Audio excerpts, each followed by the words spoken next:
తెలంగాణ సమాజం చాలా నలిగిపోయింది అధ్యక్ష. ఒక విషయంలో కాదు, చివరికి 2014లో తెలంగాణ ఏర్పడే నాటికి మనమందరం కూడా ఆ క్షోభ బాధ అనుభవించిన వాళ్ళమే. ఆకలి చావులు, ఆత్మహత్యలు, లక్షల సంఖ్యలో వలసలు, మాకు రావాల్సిన ఉద్యోగ అవకాశాలు రావడం లేదని ఒక నిరాశలో, నిర్లిప్తతలో యువత తుపాకులు పట్టుకొని తీవ్రవాదులు అయిన సందర్భాలు, అనేకమైనటువంటి బాధతో కూడినటువంటి ఒక వివక్షతో కూడినటువంటి సందర్భం మనం చూసినాం. ఆ సమయంలో తెలంగాణ రైతులను పూర్తిగా పాతాళలోకానికి తొక్కేసినటువంటి భయంకరమైనటువంటి ప్రపంచ బ్యాంకు ఆంక్షలని, విద్యుత్ సంస్కరణ అనే పేరిట అంతు లేకుండా 3 సంవత్సరాలు పెరుగుతాయని చెప్పి విద్యుత్ ఛార్జీలు పెరగటం. ఆ సందర్భంలో శాసనసభలో డిప్యూటీ స్పీకర్ హోదాలో ఉన్నటువంటి నేను ఏదైతే అయింది ఇక తెలంగాణ ప్రజలకి రక్షణ లేదు, ఉమ్మడి రాష్ట్రంలో జరగదు న్యాయం అని చెప్పి పిడికెడు మందితో స్టార్ట్ చేసినాం అధ్యక్ష. సరే, ప్రజల దీవెన, భగవంతుని దయ, పోరాటంలో ఉన్నటువంటి న్యాయం, ప్రజల్లో ఉన్నటువంటి ఆర్తి ఫైనల్గా ఒక 14-15 సంవత్సరాల ఘర్షణ, సుదీర్ఘమైనటువంటి బ్యాటిల్ తర్వాత తెలంగాణ కూడా చాలా తెలివి చూపెట్టి ఆ 15 ఏళ్ళు ఉద్యమాన్ని నిలబెట్టి ముందుకు పోరాడింది కాబట్టి రాష్ట్రం సాకారమైంది అధ్యక్ష. రాష్ట్రం సాకారమైన తర్వాత ఆ రోజు మధుసూదనాచారి గారు తమ స్థానంలో ఉండే అధ్యక్ష, ఇదే శాసనసభలో ఇదే స్థలంలోంచి నేను చెప్పిన, Telangana needs to reinvent itself, Telangana needs to reorient. Telangana తనను తాను పునర్దర్శించుకోవాలి, తనను తాను నిర్వచించుకోవాలి in the context of Telangana. Telangana నేపథ్యంలో, తెలంగాణ చుట్టూ అలుముకున్నటువంటి పరిస్థితులలో తెలంగాణ ఇప్పుడు తనను ఆవిష్కరించుకునే అక్కర్నని చెప్పినాం అధ్యక్ష. ఎవరు ఏమన్నా సరే అధ్యక్ష, కొంతమంది బాధ్యత ఉన్న వాళ్ళు ఉన్నారు, కొంతమంది లేని వాళ్ళు ఉన్నారు, కొంతమంది కేవలం రాజకీయాల కోసం అరాకిరి పనులు చేసే వాళ్ళు ఉన్నారు. ఈ మధ్య చూస్తా ఉన్నాం చాలా పెడదరులు రాజకీయాల్లో. నిన్న కొంతమంది పనికి మాలిన వాళ్ళు తమరి మీద కూడా కామెంట్లు చేసినారు, అవి కూడా చూసినాం. ఇట్లా ఎవరు ఏం చేసినా కూడా నేను చాలా సందర్భాల్లో బయట చెప్పిన అధ్యక్ష, సభలో కూడా చెప్పిన, మళ్ళీ ఒకసారి తమ ద్వారా గౌరవ సభ్యులకు, సభ ద్వారా ప్రజలకు కూడా నేను మనవి చేస్తా ఉన్నా అధ్యక్ష. వేరే పార్టీలకు, వేరే వ్యక్తులకు రాజకీయాలంటే ఒక గేమ్ అధ్యక్ష, కానీ మాకు టీఆర్ఎస్ పార్టీకి రాజకీయాలంటే ఒక టాస్క్, పవిత్రమైన కర్తవ్యం. మేము ఏది తీసుకున్నా అట్లా సీరియస్గా తీసుకుంటాం అధ్యక్ష. ఎందుకంటే ఈ రాష్ట్రం తెచ్చిన వాళ్ళం మేము. ఇలా చాలా పొడుగు, ఎత్తు, అడ్డం మాట్లాడే వాళ్ళందరూ ఆ రోజు ఎక్కడ ఉన్నారో, ఏం చేసినారో ప్రజలకు తెలుసు. మేమేం చేసినామో కూడా ప్రజలకు తెలుసు. పేగులు దిగేదాకా ఈ పక్కన వ్యక్తులు ఇదే శాసనసభలో ఎట్లా కొట్లాడినరో, బయట ఎట్లా కొట్లాడినరో, ఎన్ని లాఠీ దెబ్బలు తిన్నారో, ఎన్ని జైల్లో పోయినరో. నిన్న మొన్నటి దాకా కూడా రైల్వే కేసులు ఎదుర్కొన్నారు మంత్రులు, చాలా మంది మినిస్టర్లు. అట్లాంటి పోరాటం చేసి తెచ్చినాం. తెచ్చిన దాన్ని ఏదో చెప్తే, ఇంకోటి మేము చేసే పనిలో మా యొక్క ఏకాగ్రతను దెబ్బతీసే డిట్రాక్టర్స్ వ్యక్తిగతంగా నన్ను కూడా నిందించారు అధ్యక్ష. సరే, చిల్లరగాలను వదిలిపెట్టినాం, ఈయనకు పోతే చిన్నవి అరుస్తూ ఉంటాయని వదిలిపెట్టినాం. మాకేం చేతగా కాదు, లేకపోతే మాకు సభ్యులు లేక కాదు, లేక శక్తి లేక కాదు. మా ఏకాగ్రత దెబ్బతినకూడదు కాబట్టి, మా లక్ష్యం తెలంగాణ ప్రజలు ఫెయిల్ కావద్దు కాబట్టి, ప్రజలు వాళ్ళ గుండె కోసి మా చేతిలో పెట్టిండ్రు కాబట్టి, బాధ్యతగా ఈ రాష్ట్రాన్ని తీసుకొని పోవాలి కాబట్టి పోతా ఉంది. అందులో మేము సఫలీకృతమైన అధ్యక్ష. ఉద్యమం జరిగిన సందర్భంలో ప్రధానమైనటువంటిది ఏంటంటే నీళ్లు, నిధులు, నియామకాలు. ఆ రోజు ఇంకా చాలా ఉన్నాయి, కానీ అస్తిత్వం ఉంది, సంస్కృతి ఉంది, భాష పరిరక్షణ ఉంది, అవన్నీ కూడా ఉన్నాయి. వాటితో పాటు ప్రధానమైనది ఏంటంటే మనిషికి నీళ్లు నిధులు ఈ మూడు కూడా ముఖ్యమైన నియామకాలు ఉద్యోగాలు. తెలంగాణ ఉద్యోగం తెలంగాణకు రాదు, తెలంగాణ నీళ్లు తెలంగాణకు దక్కాయి, తెలంగాణ నిధులు మొత్తం తరలిపోతాయి. గుడా భూములమ్మి కదా అధ్యక్ష, గుడా భూములమ్మి వేరే ప్రాంతంలో ఖర్చు పెట్టారు. ఆ రోజున ఘనత వహించిన మన తెలంగాణ నాయకులు కూడా మౌనం పాటించారు పదవుల కోసమో ఇంకో దానికోసం, పెదవులు మూసిరు. ఫ్యాక్ట్ అది, చరిత్ర చెప్పిన సత్యం. అందువలన వాళ్ళు ఇష్టం వచ్చినట్టు ప్రహారం చేసిన వాళ్ళు జరిగింది. 3 విషయాలు ప్రధానంగా భాషా పరిరక్షణ జరిగింది అధ్యక్ష. ఇలా తెలంగాణ భాష పెడితేనే సినిమా హీరో క్లిక్ అవుతున్నాడు తెలుగు సినిమాలో. ఒకప్పుడు జోకర్లో పెట్టింది తెలంగాణ సంస్కృతి, బతుకమ్మ, బోనాలు, పోచమ్మ ఎంత వైభవంగా మా శ్రీనివాస్ యాదవ్ గారు నాతో ఎంత కొట్లాడతారు. మా హైదరాబాద్ నగర నాయకులు, మా దానం నాగేంద్ర వీళ్ళంతా, శాసనసభ్యులంతా వచ్చి సార్ 10 కాదు 15 కోట్లు కావాలి, 20 కోట్లు కావాలి, ఇంకా గుళ్ళకు ఎక్కువేయాలి, అర్చకులు కూడా మా గుళ్ళకు ఎక్కువేయాలి, ధూపదీప నైవేద్యం ప్రతి గుడికి ఇవ్వాలి. కలిగింది కాబట్టి కొట్లాడుతున్నారు, తీసుకుపోతున్నారు, పెడుతున్నారు. ప్రజలు సంతోషంగా అన్ని సంబరాలు చేసుకుంటున్నారు. అంటే తెలంగాణ భాష, సంస్కృతి, తెలంగాణ వైభవం, తెలంగాణ పండగలు ఎక్కడిది అధ్యక్ష అడిగితే మాట్లాడే దిక్కు. సేవాలాల్ మహారాజ్ జయంతిని అధికారికంగా జరుపుతున్నాం, సమ్మక్క సారక్క జయంతి జరుపుతున్నాం, ఎన్నో పండుగలు అధికారికంగా జరుపుతున్నాం బాజాప్తాగా. వాటిని రక్షించుకున్నాం. అట్లనే నీళ్ళలో వాటర్ తెచ్చుకున్నాం అధ్యక్ష. ఎంత బ్రహ్మాండంగా తెచ్చుకున్నాం అంటే కొట్లాడుతున్నాం, ఇంకా కొట్లాడుతున్నాం, పోరాటం కంటిన్యూ అవుతుంది. బట్ ఇప్పటికే నేనే వాదించిన అధ్యక్ష, సమైక్య రాష్ట్ర ముఖ్యమంత్రులతో వేస్ట్ పోతున్నాయా గోదావరిలో నీళ్లు, మాకు ఇస్తేం బాయ్, వాళ్ళు ఇయ్యలే, మేము తెచ్చి చూపించినాం. ఇయ్యాల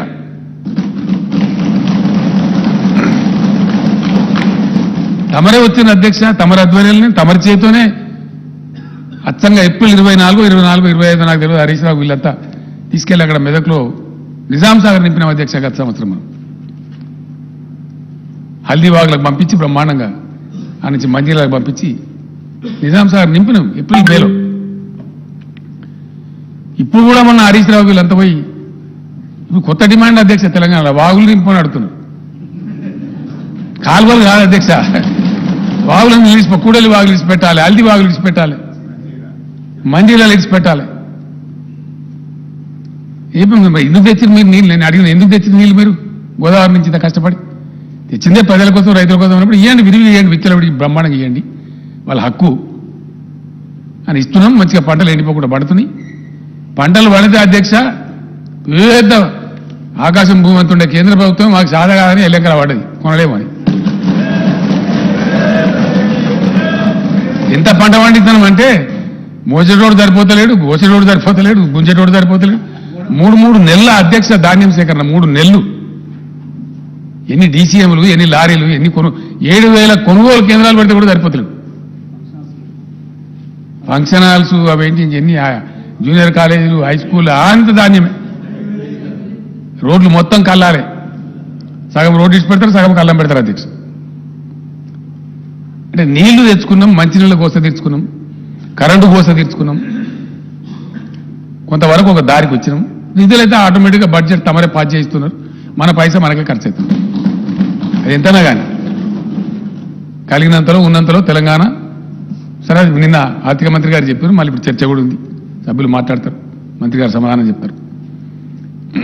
బెస్ట్ పర్ఫార్మింగ్ స్టేట్ కింద ఉన్నాం. ఒక్క రూపాయి కూడా వేస్ట్ పోకుండా తెలంగాణ రూపాయి తెలంగాణకి ఖర్చు అవుతుంది. నీళ్లలో చాలా వరకు సఫలీకృతమైనాం. ఇంకా కావాల్సిన అక్కడ ఉంది, అంతిమ పోరాటాలు కొన్ని ఉన్నాయి, వాటాలు తేల్చే అక్కర్నది చాలా బలంగా కొట్లాడుతున్నారు మనులు. నిధుల విషయానికి వస్తే బడ్జెట్, మన బడ్జెట్ మనకే పాస్ అవుతుంది, మన పైసా మనకే ఖర్చు అవుతుంది.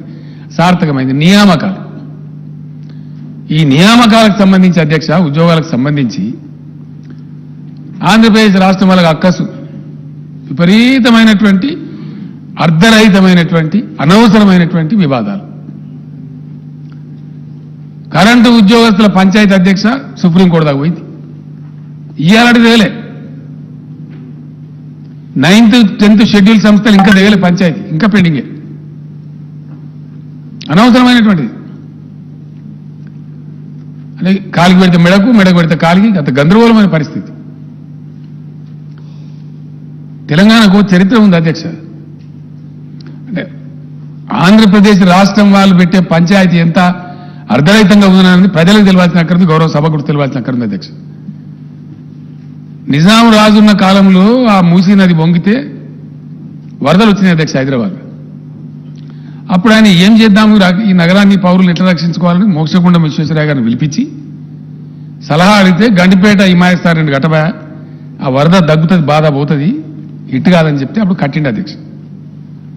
కట్టిన తర్వాత ఇక వరద బాధ పోయింది. అప్పుడు ఆ విశ్వేశ్వరయ్య గారి హానర్లో ఆ నిజాం గారు ఒక అక్కడ లంచ్ ఏర్పాటు చేస్తారు అధ్యక్ష. ఇక్కడ ఇప్పుడు మన అగ్రికల్చర్ యూనివర్సిటీ ఉన్న కాడ ఆ చెరువు కాడ దగ్గర కొబ్బరికాయను అది కొట్టి దాన్ని స్టార్ట్ చేసి వచ్చి అక్కడ లంచ్ ఏర్పాటు చేస్తారు. అప్పుడు పెట్టాను అక్కడ విశ్వేశ్వరయ్య గారు ఉండి మంచి మంచి పని చేసినండి మీరు రాజుగారు, నిజాం గారు, మీరు ఇంకో రెండు మంచి పనులు చేయొచ్చు, ఈ నీళ్లు మంచివి, ఈ అనంతగిరి కొండల నుంచి ఓషధుల నుంచి వస్తాయి మంచి నీళ్ళు, అవి చాలా తాగితే కూడా పేకి కూడా మంచిదే ఆరోగ్యాలకు.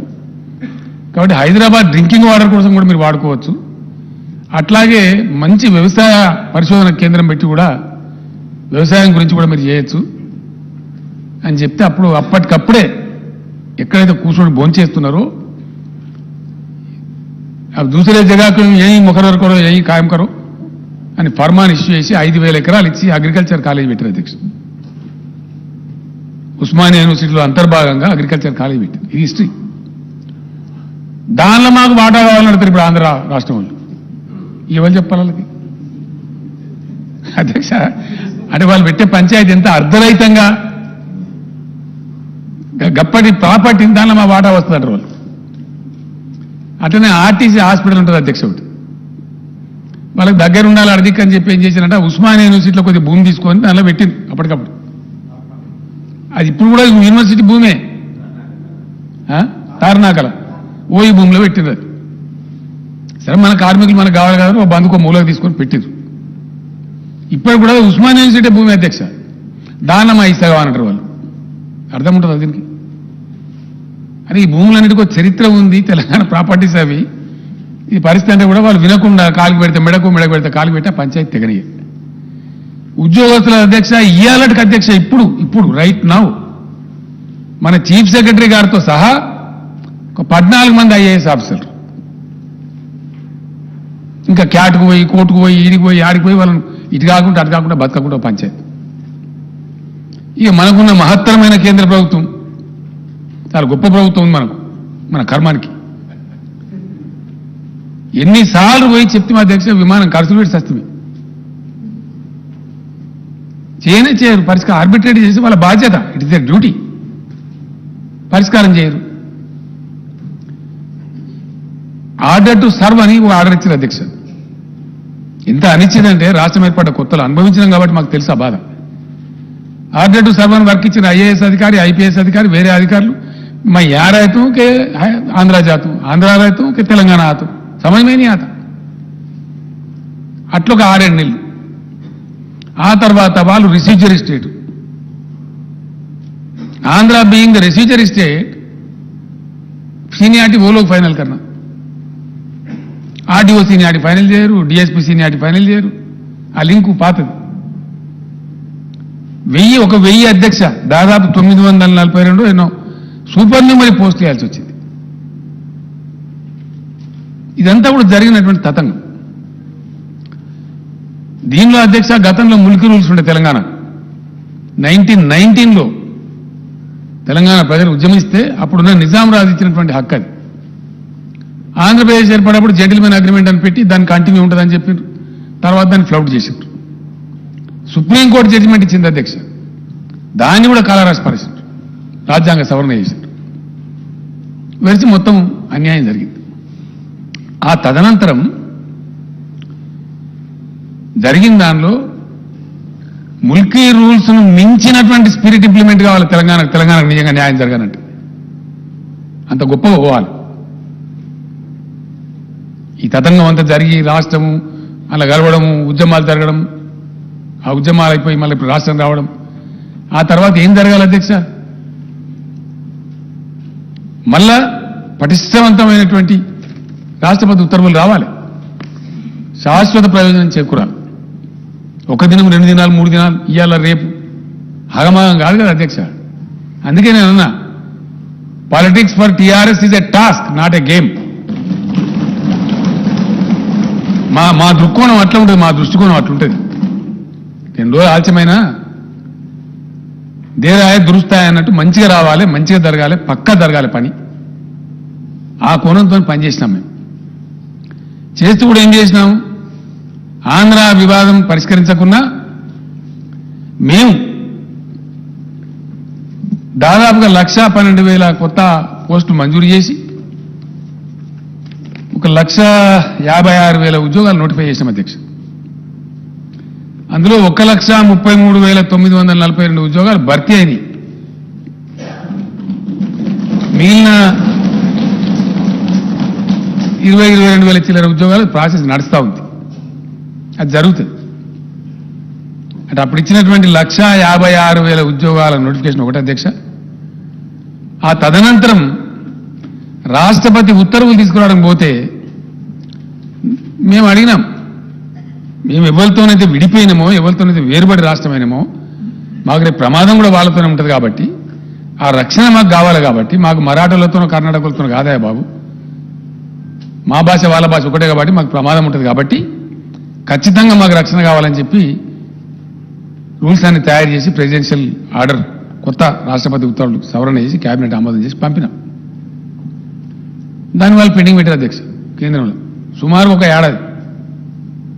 చివరికి నేనే 1-4 సార్లు పోయి అక్కడ ఒక ఐఏఎస్ అధికారుల బృందం, మన రామచంద్రరావు, మన ఫైనాన్స్ సెక్రటరీ గారు, అదే పని మన లా సెక్రటరీ గారు సంతోష్ రెడ్డి గారు, అదే పని అక్కడ పెట్టి ఆ న్యాయ విభాగం, ఈ విభాగం, ఆ విభాగం తిరిగి చివరికి రాష్ట్రపతి గారిని, ప్రధానమంత్రి గారిని నేనే పోయి కలిసి అధ్యక్ష ఒక 4 సార్లు 5 సార్లు కలిసి, అయ్యా మా ప్రాబ్లం ఇదే, దయచేసి అర్థం చేసుకోండి అని చెప్పి ఇలా తెలంగాణ సాధించినటువంటి ఒక గొప్ప విజయం అధ్యక్ష. ముల్కీ రూల్స్ స్ఫూర్తిలో తెలంగాణ హక్కులను శాశ్వత ప్రాతిపదికన పరిరక్షించడానికి ఏదో రాజకీయాల కోసం నీకోటి చాక్లెట్, నాకు బెల్లం, నీకో బిస్కెట్ కాదు అధ్యక్ష. మేము ఆ పని చేయలే. శాశ్వత ప్రాతిపదికన తెలంగాణ యువతకు వాళ్ళ ఉద్యోగాలు వాళ్ళకే దక్కేటట్టు 95% లోకల్ కోటాతో రాష్ట్రపతి ఉత్తర్వులు తెచ్చాం అధ్యక్ష.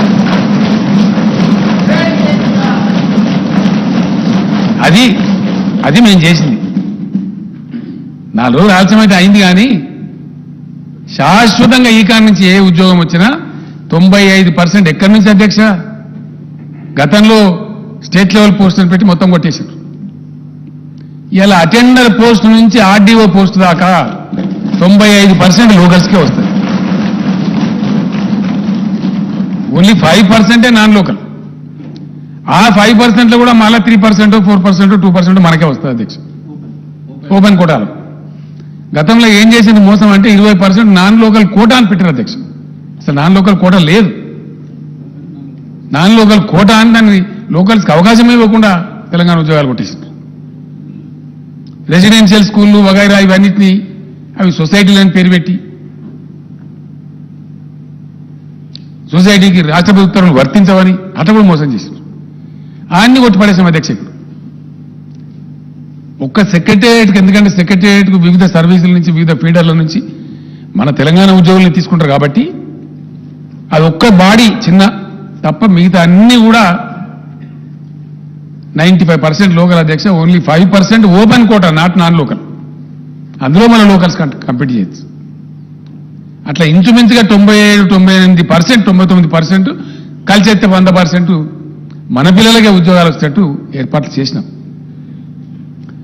ఈ ఆంధ్ర పెట్టే పంచాయతీ దిగడానికి నిన్న మొన్న దాకా తెగలేదు అధ్యక్ష. గత సంవత్సరం డిసెంబర్ కొద్ది రోజుల ముందు చివరికి ఆ 400-500 పోస్టులు పోలీసులు, డిఎస్పీలు అయ్యి, ఆర్డీఓలు అవన్నీ సూపర్ న్యూమరీ ఇచ్చిన తర్వాత ఆ సీనియార్ల పంచాయతీ కూడా తెగి వాళ్ళకి మనకు గవర్నమెంట్ ఉద్యోగస్తుల కాడికి అయింది. అయిన తర్వాత ఉత్తర్వులు, రాష్ట్రపతి ఉత్తర్వులు తీసుకొచ్చి వాటిని జారీ చేసి డిసెంబర్లో జీవోలు ఇచ్చినాం ఉద్యోగులను. ఎందుకంటే ఎప్పుడు తేలితే అధ్యక్ష ఖాళీలు కంప్లీట్గా పూర్తిస్థాయి అవగాహన ఖాళీల మీద రావాలంటే, రాష్ట్రపతి ఉత్తర్వులు కంప్లీట్ అమలు కావాలంటే ఎప్పుడు పాసిబుల్ అవుతుంది? ఉన్న ఉద్యోగస్తులు డివైడ్ కావాలి. కొత్త జోన్ల ప్రకారం, కొత్త డివిజన్ల ప్రకారం, కొత్త జిల్లాల ప్రకారం. జిల్లా క్యాడర్ జిల్లాకు, జోనల్ క్యాడర్ జోనల్కు, మల్టీ జోనల్ అంటే స్టేట్ లెవెల్ పోస్ట్ మేము మల్టీ జోనల్ అంటున్నాం, మల్టీ జోనల్కు అలాట్మెంట్ చేసినారు. దాని మీద ఇష్యూ చేసిందే 317. ఇది అర్థం కాక అదేందో మేము ఉద్యోగుల వ్యతిరేకం పోయినామన్నట్టు కొంతమంది కొన్ని పార్టీలు అది ఏం తోకదలో తల తెలియదు, బాధ్యత లేదు, నెత్తి లేదు, కత్తి లేదు, రోడ్ల మీద కూడా వీరంగాలు. సరే న్యాయస్థానాలకు పోయినారు, ఏదేది చేసినా అవన్నీ చేసినారు. అప్పుడు మేము కఠినంగా దాన్ని ఇంప్లిమెంట్ చేసినాం. ఎందుకంటే పాపం బయట పిల్లలు మాకు ఉద్యోగం వస్తుంది కదా, గ్రూప్ 1 నోటిఫై చేయలేకపోయినాం, పంచాయతీ దగ్గర గ్రూప్ 2 చేయలే, గ్రూప్ 3 చేయలే, ఇప్పుడు అన్ని నోటిఫై చేయాలి సమగ్రంగా. కాబట్టి వేచి ఉన్నాం. మొన్న డిసెంబర్లో అలాట్మెంట్ చేసిన తర్వాత ఎక్కడో అక్కడ సర్దుకున్నారు. సరే ఫైనల్గా సార్ మాకు మ్యూచువల్ అవకాశం ఇవ్వండి అంటే సార్ అది కూడా ఇచ్చిండ్రు. అది చీఫ్ సెక్రటరీ గారే స్వయంగా చూస్తున్నారు. వాళ్ళు అడిగిరు కదా సరే, వాళ్ళు ఇష్టం ఉంటే పెట్టుకొని మనకు పోయేది ఏముందని ఇచ్చినాం. అయిపోయినాయి. ప్రమోషన్లు కూడా ఆల్మోస్ట్ అందరికి ఇచ్చేసినాం. ఒక టీచర్ల లేదా ఉందని చెప్పారు, అది కూడా నిన్న నేను చీఫ్ సెక్రటరీ గారికి ఆదేశం ఇచ్చిన, ఇమీడియట్ కంప్లీట్ చేయమని చెప్పి అయిపోయింది. ఫైనల్గా అధ్యక్ష, ఒక రాష్ట్రం కానీ ఒక దేశం కానీ ప్రగతి పథంలో అద్భుతాలు ఆవిష్కరించాలి, గొప్ప ఫలితాలు రాబట్టానంటే ప్రజాప్రతినిధులు ఉన్నటువంటి మనం కానీ, పొలిటికల్ బ్యూరోక్రసీ కానీ, అఫిషియల్ బ్యూరోక్రసీ కానీ సంతోషంగా ప్రేమతోని హ్యాండ్ ఇన్ హ్యాండ్ పనిచేయాలి, ప్రేమ భావంతో పనిచేయాలి, చాలా గొప్పగా పనిచేయాలి. కాబట్టి వాళ్ళు కూడా మంచి సంతోషపూర్వకంగా ఉల్లాసంగా పనిచేస్తే చాలా మంచి ఫలితాలు వస్తాయి. ఆ ఫలితాలు మేము రాబట్టినాం అధ్యక్ష తెలంగాణలో. Yes definitely we are a better administrating state, we are a better performing state. అందుకోసం రిజల్ట్స్ వచ్చినాయి 100%. వాటికనే పెరుగుతుంది అధ్యక్ష. జిఎస్డిపి నోట్ల మాట ఎందుకో మహారాష్ట్ర పెరుగుతలేదు, ఇంకో పెద్ద డంబాచారం కూడా గుజరాత్ ఎందుకో పెరుగుతలేదు. ఇప్పుడు సెటిల్డ్ స్టేట్స్ అధ్యక్ష అవన్నీ. ఇలా తమిళనాడు, కర్ణాటక, మహారాష్ట్ర, గుజరాత్ గొప్ప manufacturing states, highly settled states. 40, 50, 60, 70 ఏళ్లుగా రాష్ట్రాలుగా జీవిక కొనసాగిస్తున్న రాష్ట్రాలు. వాటన్నిటిని తోసి రాజని తెలదని ఇలా Telangana number 1 per capital GSDP. Yes, ఎవడో ఏదో ఆశామాచిగా రోడ్ల మీద మస్తుగా మాట్లాడదు అధ్యక్ష, దానికేమున్నది? ప్లాట్ఫామ్ స్పీచ్లు మేము కూడా కొట్టగలుగుతాం మస్తుగా. ఇది వాస్తవం కాదా? ఇన్ని మేము ఆంధ్ర సృష్టించే అర్ధరహితమైన వివాదాలు ఎదుర్కొంటూ నిష్క్రియాపరంగా వ్యవహరిస్తున్నటువంటి కేంద్ర ప్రభుత్వ నిర్లక్ష్య వైఖరి, తెలంగాణ వ్యతిరేక వైఖరిని కూడా భరిస్తూ ఇవన్నీ సాధించినాం అధ్యక్ష. ఎస్ డెఫినెట్గా సాధించినాం పాజిటివ్గా. ఇలా లోన్లీ స్టేట్ అధ్యక్ష, ఒకటే ఒక రాష్ట్రం తెలంగాణలో, ఏకైక రాష్ట్రం 24 గంటలు అన్ని రంగాలకు గంట బజాయించి క్లీన్ పవర్ ఇచ్చే రాష్ట్రం తెలంగాణ కాదా అధ్యక్ష? పెద్ద పెద్ద నోరు పెట్టుకొని మాట్లాడతారు చాలా మంది. రమ్మని ఏ రాష్ట్రం ఇస్తారు, రమ్మని మాట్లాడదాం. ఇండియాలో ఒక్క తెలంగాణ తప్ప ఉన్నదా ఇంకో రాష్ట్రం? ఇది మా ఘనత కాదా? దీన్ని ఒప్పుకునే సంస్కారం ఉండద్దా అధ్యక్ష? ఇట్లా చేసుకుంటూ వచ్చి ఉద్యోగస్తులది కూడా ఇప్పుడు కూడా తెగలే అధ్యక్ష. ఇంకా పంచాయతీ ప్రభుత్వ ఉద్యోగుల కాడికి తెగింది 9th షెడ్యూల్ 10th షెడ్యూల్ ఇంకా తెగలే. అది తెగితే ఆడో 20-30 వేలు వస్తే పాపం పిల్లలకు. తెగలేదని మేము ఊకోలేదు అధ్యక్ష. కరెంటు ఉద్యోగస్తుల విపరీతమైన పేచీలు పెట్టి పంచాయతీ పెడితే కూడా గత పాలకులు, సమైక్య పాలకులు ఒక పెద్ద ఘోరమైన అన్యాయం చేశారు. ఎలక్ట్రిసిటీ డిపార్ట్మెంట్లో పనిచేసిన పిల్లలకు సబ్ స్టేషన్ల కాడ పెట్టి వాళ్ళని అర్ధాకలతో చంపి నాశనం పట్టించారు వాళ్ళు. అట్లాంటి వాళ్ళకి ఎంతమందికి అధ్యక్ష మేము 22,722 మంది పిల్లలను ఎలక్ట్రిసిటీలో రెగ్యులరైజ్ చేసినాం. మేము వాళ్ళ కడుపు మీద అన్నం పెడతా ఉన్నాం. అట్లా మేము ఊరుకోలే. 1.5 లక్ష పోస్టులు 1,55,000 నోటిఫై చేసినాం, 1,33,000 రిక్రూట్ చేసినాం. ఇంకో 20,000 ప్రాసెస్ జరుగుతూ ఉంది. అటు కరెంటు వాళ్ళ పిల్లలు ఉద్యోగస్తులు చేసినాం. అన్నిటిని మించి అధ్యక్ష, ఇది కూడా చరిత్ర ఫ్యాక్ట్, అన్నిటిని మించి మేము ఎంప్లాయీ ఫ్రెండ్లీ గవర్నమెంట్ అని ప్రకటించుకున్నాం అధ్యక్ష. Yes we are friendly. ఒక దుర్మార్గమైన విధానం సమైక్య పాలకులు చేసినారు. కాంట్రాక్ట్ ఉద్యోగం కడుపు కొట్టే పని. కాంట్రాక్ట్ ఉద్యోగం అనేది మన రాసి రంపాన పెట్టి ఆయన ఎక్కువ పని చేస్తాడు, అసలు తక్కువ పని చేస్తాడు అధ్యక్ష. అసలు ఉద్యోగాన్ని ఎక్కువ పని చేస్తాడు కానీ ఆయనకు జీతం సరిగ్గా, సౌకర్యం సరిగా ఉండదు. మేము దాన్ని రద్దు చేసినాం. కాంట్రాక్ట్ ఎంప్లాయీస్ అవసరం లేదు రాష్ట్రంలో అని చెప్పినాం. చాలా కొంతమంది పుణ్యాత్ములు పార్టీలమైన అధ్యక్ష కోర్టు. తర్వాత మేము కూడా న్యాయ పోరాటం చేసినాం. నేను చదువుతున్నా స్టేట్మెంట్లో చెప్తా బాగా అఫిషియల్ చేసి గెలిచినాం. ఇట్లా మేము ఊరుకోలేదు అధ్యక్ష. నిజంగా హైయెస్ట్ పేడ్ ఎంప్లాయీస్ ఎవరి అలా ఇండియాలో తెలంగాణ ఎంప్లాయీస్. డెఫినెట్గా ఉద్యమ సందర్భంలో ఏ మాట అయితే మేము చెప్పినామో తెలంగాణ ధనిక రాష్ట్రం అవుతుంది అయింది. Telangana employees highest paid employees ఉంటారు, పే చేస్తున్నాం. ఎస్ అధ్యక్ష, అన్నిటిని మించి ఇండియా మొత్తంలో ఏ కేంద్ర ప్రభుత్వం కానీ ఏ రాష్ట్రం కానీ చేయని విధంగా ఒక సంస్కారంతో చిన్న ఉద్యోగులు కూడా న్యాయం జరగాలని చెప్పి 30% మొన్న పే రివిజన్ ఇస్తే వాళ్ళకు కూడా ఇచ్చినాం అధ్యక్ష. ప్రతి ఒక్కరికి ఇచ్చినాం.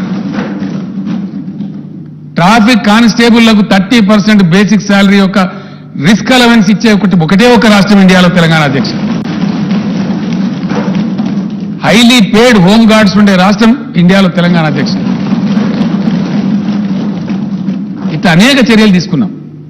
వాళ్ళకి రక్షణ ఇచ్చినాం, వాళ్ళ కడుపు నింపినాం. ఎవరు పుట్టగొట్టే ప్రయత్నం చేయలే. నేను మా ఫైనాన్స్ సెక్రటరీ గారు రామచంద్రరావు గారు వస్తే రామచంద్రరావు గారు ఇక్కడ ఆయన కాదని నడవదు కదా అధ్యక్ష. ఇండిసిప్లిన్ రావద్దు కదా. తెలంగాణ ఇప్పుడు కూడా బై డేట్ కూడా డిఫాల్ట్ చేయం అధ్యక్ష. అందుకే మనకు పట్టారు మన బాండ్లు 40 సంవత్సరాల బాండ్లు కూడా అమ్ముడు పోతాయి. ఏ రాష్ట్రం బాండ్లు అమ్ముడు పోవట్ల. 40 years బాండ్ అమ్ముతుంది తెలంగాణ, కొంటున్నారు హాట్ కేక్ లాగా. ఎందుకంటే వీ డోంట్ డిఫాల్ట్, ఉన్నంతలోనే తిందామని చెప్పి బయట ఏదో అవాకులు చెవాకులు మాట్లాడతారు అధ్యక్ష. లోయెస్ట్ అప్పులుండే రాష్ట్రం ఇలా ఇండియాలో తెలంగాణ, అతి తక్కువ. ఎస్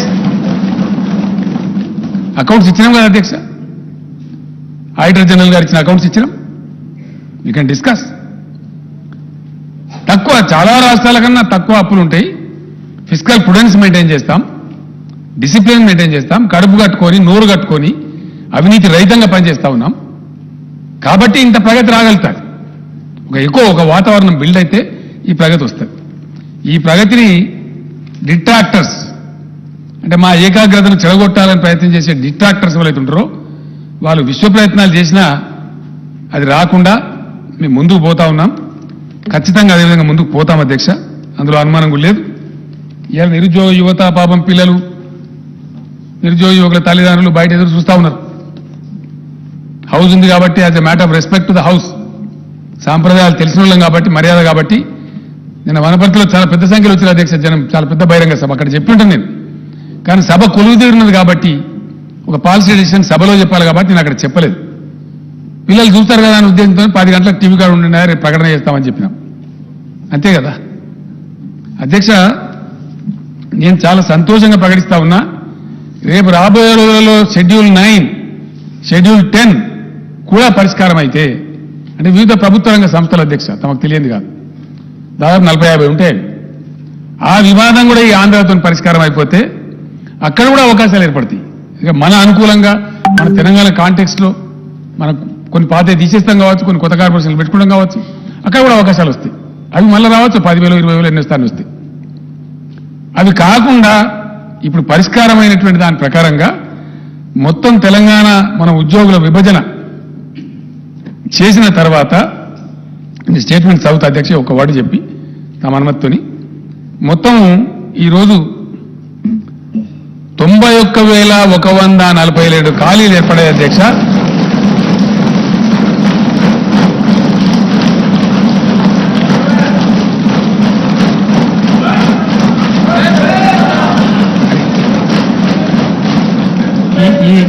ఈ 91,142 ఉద్యోగాలకు ఈ రోజు నుంచే మొత్తం నోటిఫై చేసేస్తారు అధ్యక్ష. Today it self.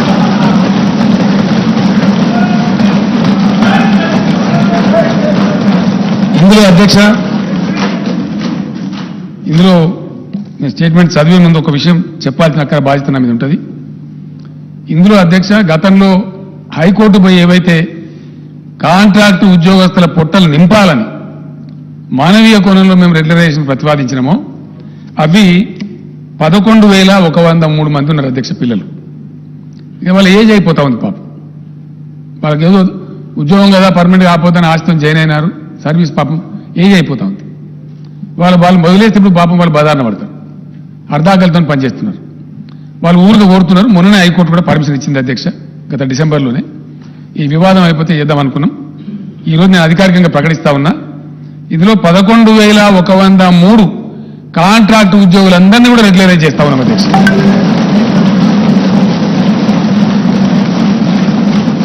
మిగిలినటువంటి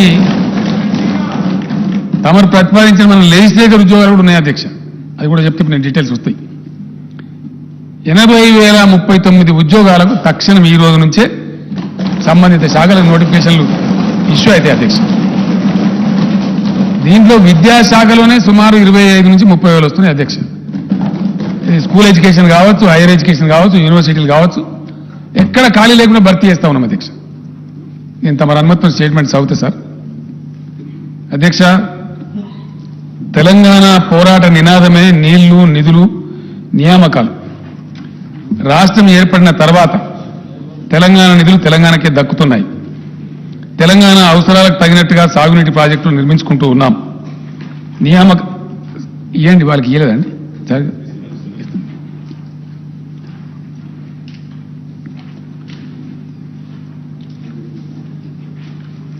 సాగునీటి ప్రాజెక్టులు నిర్మించుకుంటూ ఉన్నాం. నియామకాలకు సంబంధించి స్థానిక అభ్యర్థులకు సంపూర్ణ న్యాయం జరగడానికి కావలసిన పటిష్టమైన వ్యవస్థను, విధానాన్ని రూపొందించి అమలు చేస్తున్నాం. ఈ నేపథ్యంలో భారత రాజ్యాంగంలోని ఆర్టికల్ 371D ప్రకారం రాష్ట్రపతి ఉత్తర్వులకు సవరణలు చేయడం కోసం ప్రతిపాదనలు పంపించాం. కేంద్రం అనవసర తాత్సారం చేసింది. దీంతో నేనే స్వయంగా అనేక మార్లు ఢిల్లీకి వెళ్లి గౌరవ ప్రధానమంత్రి గారిని, గౌరవ రాష్ట్రపతి గారిని కలిసి దీనికి ఉన్న ప్రాముఖ్యతను వివరించాను. దీనికోసమని ప్రత్యేకంగా అధికారుల బృందాన్ని ఢిల్లీలో పెట్టి ప్రభుత్వం నిరంతర ప్రయత్నం చేసింది. రాష్ట్ర ప్రభుత్వం చేసిన ప్రయత్నాల ఫలితంగా రాష్ట్రపతి ఉత్తర్వుల సవరణ సాధ్యమైంది. ఇది తెలంగాణ ప్రజల చిరకాల ఆకాంక్షను నెరవేర్చిన చరిత్రాత్మకమైనటువంటి విజయం.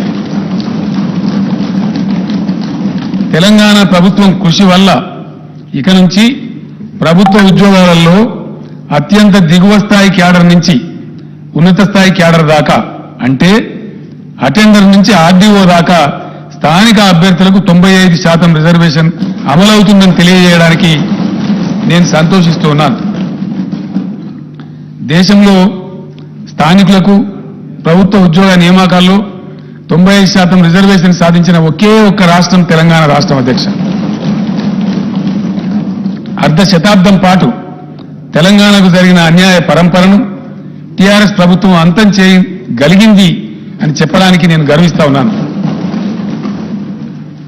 కొత్తగా సాధించుకున్న రాష్ట్రపతి ఉత్తర్వుల మేరకు స్థానిక అభ్యర్థులకు రిజర్వేషన్ శాతం పెరగడమే కాకుండా స్థానిక రిజర్వేషన్ పరిధిలోకి వచ్చే పోస్టుల సంఖ్య కూడా గణనీయంగా పెరిగింది.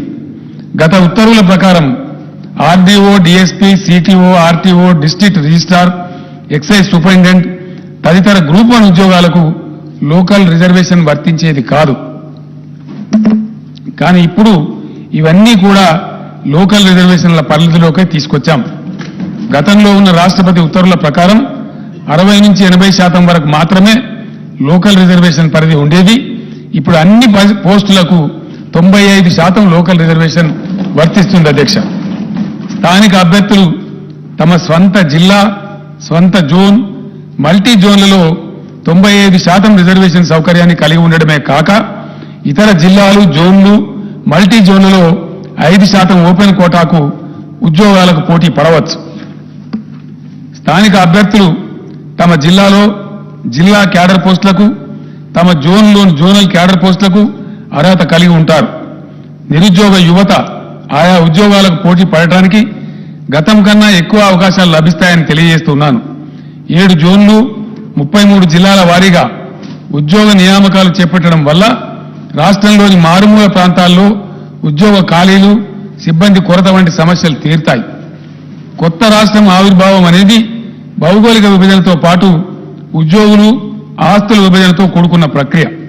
ప్రభుత్వ సంస్థలు మాత్రమే కాక ఆంధ్రప్రదేశ్ పునర్వ్యవస్థీకరణ చట్టంలోని 9, 10 షెడ్యూళ్ల కింద పేర్కొన్న ప్రభుత్వ పరిధిలోని వివిధ వాణిజ్య సంస్థలు ఇతర సంస్థలకు చెందిన ఆస్తులు ఉద్యోగాల విభజన కూడా ముడిపడి ఉంది. అయితే ఈ ప్రక్రియకు కేంద్ర ప్రభుత్వం ఆదేశాలతో సంబంధం ఉంది. ఆంధ్రప్రదేశ్ రాష్ట్రం సృష్టిస్తున్న అర్ధరహిత వివాదాలు, కాలికేస్తే మెడకు మెడకేస్తే కాలికి వేసినట్టుండే దుర్మార్గ వైఖరి, దీనికి తోడు కేంద్ర ప్రభుత్వ బాధ్యత రాహిత్యం, నిర్లిప్తత వల్ల ఈ ప్రక్రియ ఇప్పటికీ ఇంకా పూర్తి కాలేదు. తెలంగాణ ప్రభుత్వం ఏర్పడిన తర్వాత తెలంగాణ కేంద్రంగా ప్రణాళికలను విధానాలను రూపొందించుకున్నాం. తెలంగాణ అవసరాలకు తగిన విధంగా పరిపాలన సంస్కరణలను అమల్లోకి తెచ్చాం.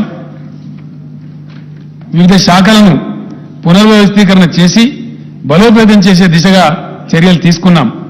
సాగునీరు, వ్యవసాయం, విద్య, వైద్యం, ఆరోగ్యం, గ్రామీణ ప్రాంతాల్లో నీటి సరఫరా, పంచాయతీరాజ్ వంటి కీలకమైన శాఖలను తెలంగాణ దృక్పథంతో కొత్తగా తీర్చిదిద్దుకున్నాం. తెలంగాణ ప్రభుత్వ పరిపాలన సజావుగా సాగడం కోసం అవసరమైన 1,12,307 కొత్త పోస్టులను మంజూరు చేసింది. దీంతో పాటు రాష్ట్రంలో ఖాళీగా ఉన్న పోస్టులను గుర్తించి మొత్తం 1,56,254 పోస్టులు భర్తీ చేయాలని నిర్ణయించి ఇప్పటి వరకు 1,33,942 పోస్టులను భర్తీ చేసింది. మిగిలిన పోస్టుల భర్తీ ప్రక్రియ కొనసాగుతూ ఉన్నది. కొత్తగా ఏర్పడిన మల్టీ జోన్ల వివరాలు ఈ కింది విధంగా ఉన్నాయి. జోన్ 1 కాళేశ్వరం జోన్ అధ్యక్ష, ఆసిఫాబాద్, అంటే ఇందులో ఉన్న జిల్లాల పేర్లు నేను చెప్తా ఉన్నా అధ్యక్ష. ఆసిఫాబాద్, కుమ్రం భీం, మంచిర్యాల, పెద్దపల్లి, జయశంకర్, భూపాలపల్లి, ములుగు జిల్లాలు జోన్ కాళేశ్వరంలో జోన్ 1లో ఉన్నాయి అధ్యక్ష. బాసర జోన్ 2, ఆదిలాబాద్, నిర్మల్, నిజామాబాద్, జగిత్యాల జిల్లాలు ఈ బాసర జోన్లో ఉన్నాయి అధ్యక్ష. అదేవిధంగా వేములవాడ రాజన్న జోన్, కరీంనగర్, రాజన్న సిరిసిల్ల, సిద్దిపేట, మెదక్, కామారెడ్డి జిల్లాలు రాజన్న జోన్లో ఉన్నాయి అధ్యక్ష. భద్రాద్రి జోన్, కొత్తగూడెం, భద్రాద్రి, ఖమ్మం, మహబూబాబాద్, వరంగల్, హన్మకొండ జిల్లాలు ఈ భద్రాద్రి జోన్లో ఉన్నాయి అధ్యక్ష. అదేవిధంగా జోన్ 5 యాదాద్రి జోన్, సూర్యాపేట, నల్లగొండ, యాదాద్రి భువనగిరి, జనగాం జిల్లాలు యాదాద్రి జోన్లో ఉన్నాయి అధ్యక్ష. చారిత్రాత్మక చార్మినార్ జోన్లో మేడ్చల్, మల్కాజిగిరి, హైదరాబాద్, రంగారెడ్డి, సంగారెడ్డి, వికారాబాద్ జిల్లాలు ఇందులో అంతర్భాగంగా ఉన్నాయి అధ్యక్ష. జోన్ 7 జోగులాంబ జోన్, మహబూబ్ నగర్, నారాయణపేట, జోగులాంబ, గద్వాల, వనపర్తి, నాగర్ కర్నూలు జిల్లాలు జోన్ 7లో ఉన్నాయి అధ్యక్ష. రాష్ట్ర ప్రభుత్వం ప్రతిపాదించిన సవరణలకు గౌరవ రాష్ట్రపతి గారు ఆమోదం తెలపడంతో 2021లో తుది ఉత్తర్వులు జారీ అయ్యాయి. ఈ ఉత్తర్వులకు అనుగుణంగా స్థానిక క్యాడర్ వ్యవస్థీకరణ ప్రక్రియ గతేడాది ఆగస్టులో పూర్తయింది. పలు ఉద్యోగ సంఘాలతో చర్చల తర్వాత ప్రస్తుత ఉద్యోగులను కొత్త స్థానిక క్యాడర్ల కింద కేటాయించే ప్రక్రియను గతేడాది డిసెంబర్లో ప్రభుత్వం పూర్తి చేసింది. దీంతో ప్రతి జిల్లా, జోనల్, మల్టీ జోనల్ కొత్త స్థానిక క్యాడర్లలో నేరుగా భర్తీ చేయాల్సిన ఖాళీల వివరాలపై స్పష్టత వచ్చింది. ఖాళీల భర్తీ గురించి నోటిఫికేషన్లు జారీ చేయడానికి మార్గం సుగమమైంది. ఉమ్మడి రాష్ట్రం నుంచి తెలంగాణకు కాంట్రాక్టు ఉద్యోగులు వారసత్వంగా లభించారు. ప్రభుత్వ రంగంలో ఇంత పెద్ద సంఖ్యలో కాంట్రాక్టు ఉద్యోగులు ఉండటం సబబు కాదని తెలంగాణ ప్రభుత్వం భావించింది. ఈ నేపథ్యంలోనే రాష్ట్రం ఏర్పాటైన కొత్తలోనే 2014 జూన్ 2 నాటికి కాంట్రాక్టు ఉద్యోగులుగా పనిచేస్తున్న వారిని మానవీయ దృక్పథంతో ప్రభుత్వం రెగ్యులర్ చేయాలని నిర్ణయించింది. అయితే కొన్ని రాజకీయ పార్టీలు సంకుచిత మనస్తత్వంతో కోర్టులు కేసులు వేసిన నేపథ్యంలో హైకోర్టు జారీ చేసిన తాత్కాలిక ఉత్తర్వుల కారణంగా ఈ ప్రక్రియ మధ్యలో నిలిచిపోయింది. ప్రభుత్వం పట్టువిడవకుండా న్యాయ పోరాటం చేసింది. ప్రభుత్వ పోరాటం ఫలితంగా గత ఏడాది డిసెంబర్ 7న సంబంధిత రిట్ పిటిషన్లను కొట్టేస్తూ హైకోర్టు ఆదేశాలను వెలువరించింది. అవరోధాలన్నీ తొలగిపోయిన నేపథ్యంలో కాంట్రాక్టు ఉద్యోగుల సేవలను ప్రభుత్వం క్రమబద్ధీకరిస్తున్నది. అధ్యక్ష, ఇకపై రాష్ట్రంలో కాంట్రాక్టు పద్ధతిలో ఉద్యోగ నియామకాలు ఉండవు అని నేను స్పష్టంగా తెలియజేస్తూ ఉన్నాను. యూనివర్సిటీల్లో 2020 బోధన పోస్టులను 2774 బోధనేతర పోస్టులను భర్తీ చేయాలని ప్రభుత్వం ప్రతిపాదించింది. దీంతో మొత్తం ప్రత్యక్ష నియామక ఖాళీలు 91,142గా ఉన్నాయని తేలింది. కాంట్రాక్టు ఉద్యోగుల రెగ్యులరైజేషన్ పోగా రాష్ట్రంలో నేరుగా నియామకం చేయాల్సిన ఖాళీల సంఖ్య 80,039గా ఉన్నట్టు తేలింది.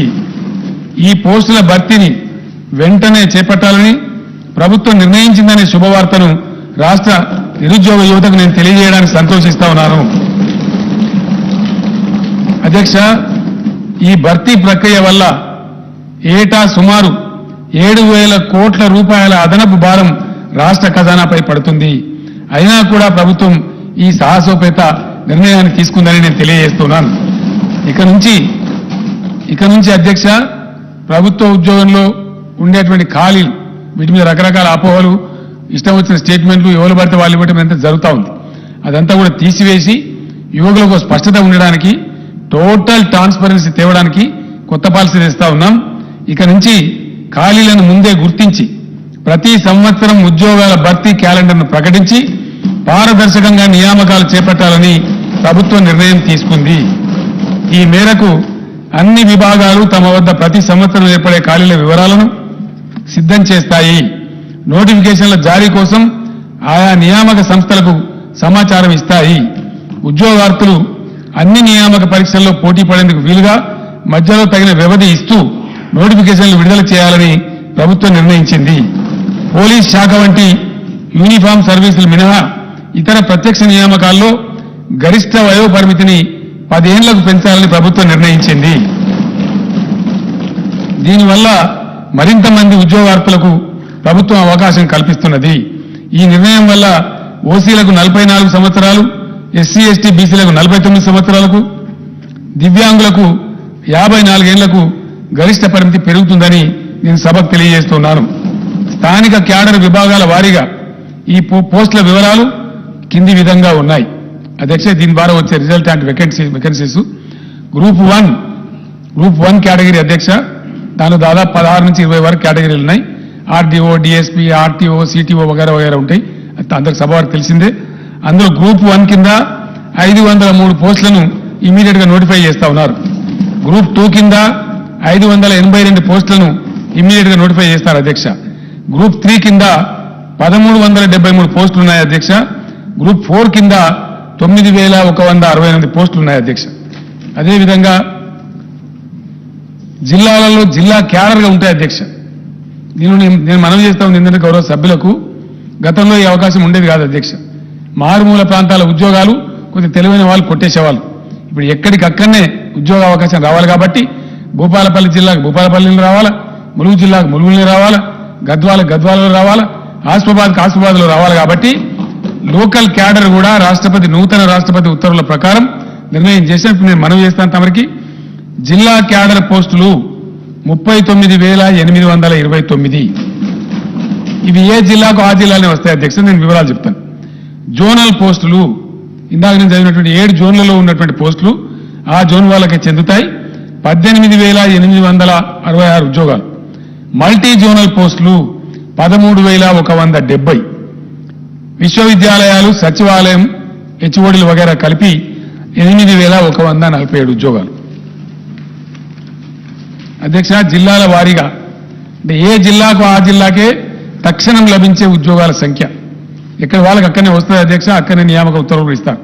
హైదరాబాద్ 5,268, నిజామాబాద్ 1,976, మేడ్చల్ మల్కాజ్గిరి 1,769 మంది, రంగారెడ్డి 1,561, కరీంనగర్ 1,465, నల్గొండ 1,398, కామారెడ్డి 1,340, ఖమ్మం 1,340, భద్రాద్రి కొత్తగూడెం 1,316, నాగర్ కర్నూలు జిల్లా 1,257, సంగారెడ్డి జిల్లా 1,243, మహబూబ్ నగర్ జిల్లా 1,213, ఆదిలాబాద్ జిల్లా 1,193, సిద్దిపేట జిల్లా 1,178, మహబూబాబాద్ జిల్లా 1,172, హనుమకొండ జిల్లా 1,157, మెదక్ జిల్లా 1,149, జగిత్యాల జిల్లా 1,063,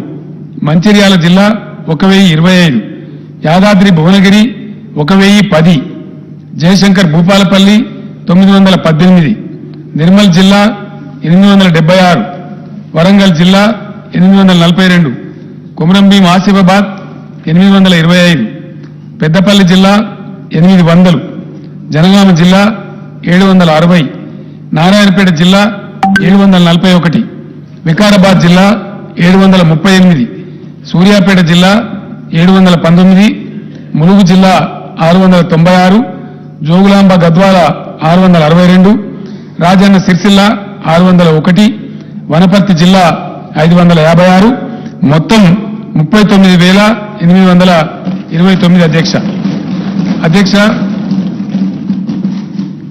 డైరెక్ట్ రిక్రూట్మెంట్ వేకెన్సీలు జోన్ వారీగా అధ్యక్ష, అంటే జోనల్ పోస్టులు. Zone 1 Kaleshwaram 1,630, zone 2 Basara 2,328, zone 3 Rajanna 2,403, zone 4 Bhadradri 2,858, zone 5 Yadadri 2,160, zone 6 Charminar 5,297, zone 7 Jogulamba 2,190, మొత్తం 18,866 అధ్యక్ష. దీంతో పాటు మల్టీ జోనల్ పోస్ట్ ఇందాక నేను మనవి చేసినటువంటి ఆర్డీఓ, డిఎస్పీ వగైరా వగైరా అధ్యక్ష ఒక 15-20 కేటగిరీలు ఉన్నాయి. దాంట్లో సిటీఓ, ఆర్టీఓ ఇవన్నీ కూడా ఉంటాయి. ఎక్సైజ్ సూపరింటెండెంట్, డైరెక్ట్ రిక్రూట్మెంట్ అధ్యక్ష. ఇవి multi zone 1 6,800, multi zone 2 6,370, multi zone మొత్తం కలిపి 13,170. ఈ విధంగా ఈ వేకెన్సీలు కూడా ఇమ్మీడియట్ నోటిఫై చేస్తారు అధ్యక్ష. దీని తర్వాత డిపార్ట్మెంట్ వారీగా మనవి చేస్తా ఉన్నా స్టేట్ వైడ్ గా. హోంశాఖలో 18,334, సెకండరీ ఎడ్యుకేషన్ అంటే టీచర్ పోస్టులు వగైరా ఉంటాయి అధ్యక్ష 13,086, హెల్త్ మెడికల్ ఫ్యామిలీ వెల్ఫేర్ లో 12,755, హయ్యర్ ఎడ్యుకేషన్ అగైన్ ఎడ్యుకేషన్ అధ్యక్ష అంటే కాలేజ్ ఎడ్యుకేషన్ లో 7,878, బీసీల సంక్షేమం 4,311, రెవెన్యూ డిపార్ట్మెంట్ అంటే నూతనంగా ఏర్పడ్డ మండలాలు, డివిజన్లు, జిల్లాల వారీగా పోస్టుల భర్తీ అధ్యక్ష. Revenue department 3,560, scheduled caste development department 2,879, irrigation మరియు command area development 2,692, tribal welfare లో 2,399, మైనార్టీ వెల్ఫేర్ లో 1,825, environment, forest and technology 1,598, Panchayati Raj మరియు రూరల్ డెవలప్మెంట్ లో 1,455, లేబర్ మరియు ఎంప్లాయ్మెంట్ 1,221, ఫైనాన్స్ డిపార్ట్మెంట్ లో 1,146, మహిళలు పిల్లలు అంటే మహిళా శిశు సంక్షేమం, handicapped and senior citizens department లో 895, మున్సిపల్ అడ్మినిస్ట్రేషన్ లో 859, అగ్రికల్చర్ మరియు కోఆపరేషన్ లో 801, ట్రాన్స్పోర్ట్ రోడ్ బిల్డింగ్స్ లో 563, న్యాయశాఖలో 386, ఎనిమల్ హస్బెండరీలో 353, జీఐడీలో 343, ఇండస్ట్రీస్ డిపార్ట్మెంట్ లో 233, యూత్ టూరిజంలో 184, ప్లానింగ్ డిపార్ట్మెంట్ లో 136, సివిల్ సప్లైస్ డిపార్ట్మెంట్ లో 106, లెజిస్లేచర్ లో అధ్యక్ష మన శాసనసభలో 25, ఎనర్జీలో అంటే పవర్ డిపార్ట్మెంట్ లో 16, మొత్తం కలిపి 80,039 ఉద్యోగాలు వెంటనే తక్షణమే నోటిఫికేషన్లు విడుదల చేసి రిక్రూట్మెంట్ ప్రక్రియ మొదలవుతుందని చెప్పి సభ ద్వారా గౌరవ సభ్యులకు, తమ ద్వారా గౌరవ సభ్యులకు, సభకు, తద్వారా రాష్ట్ర ప్రజానీకానికి తెలియజేస్తున్న అధ్యక్ష. ధన్యవాదాలు తెలియజేస్తాను.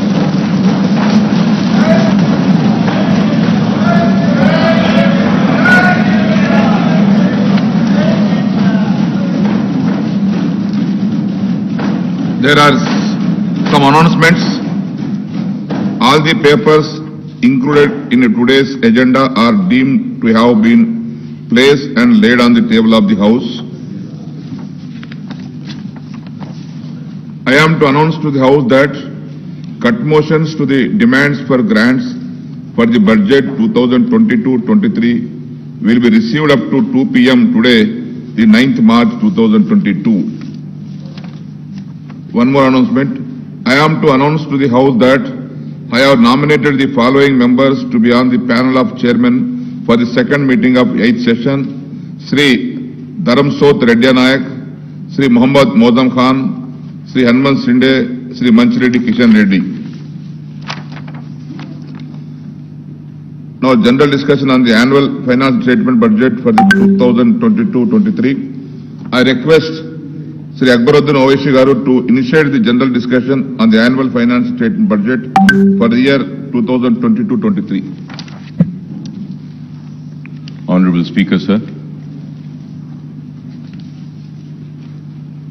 Sir, before I go on the discussion on the budget,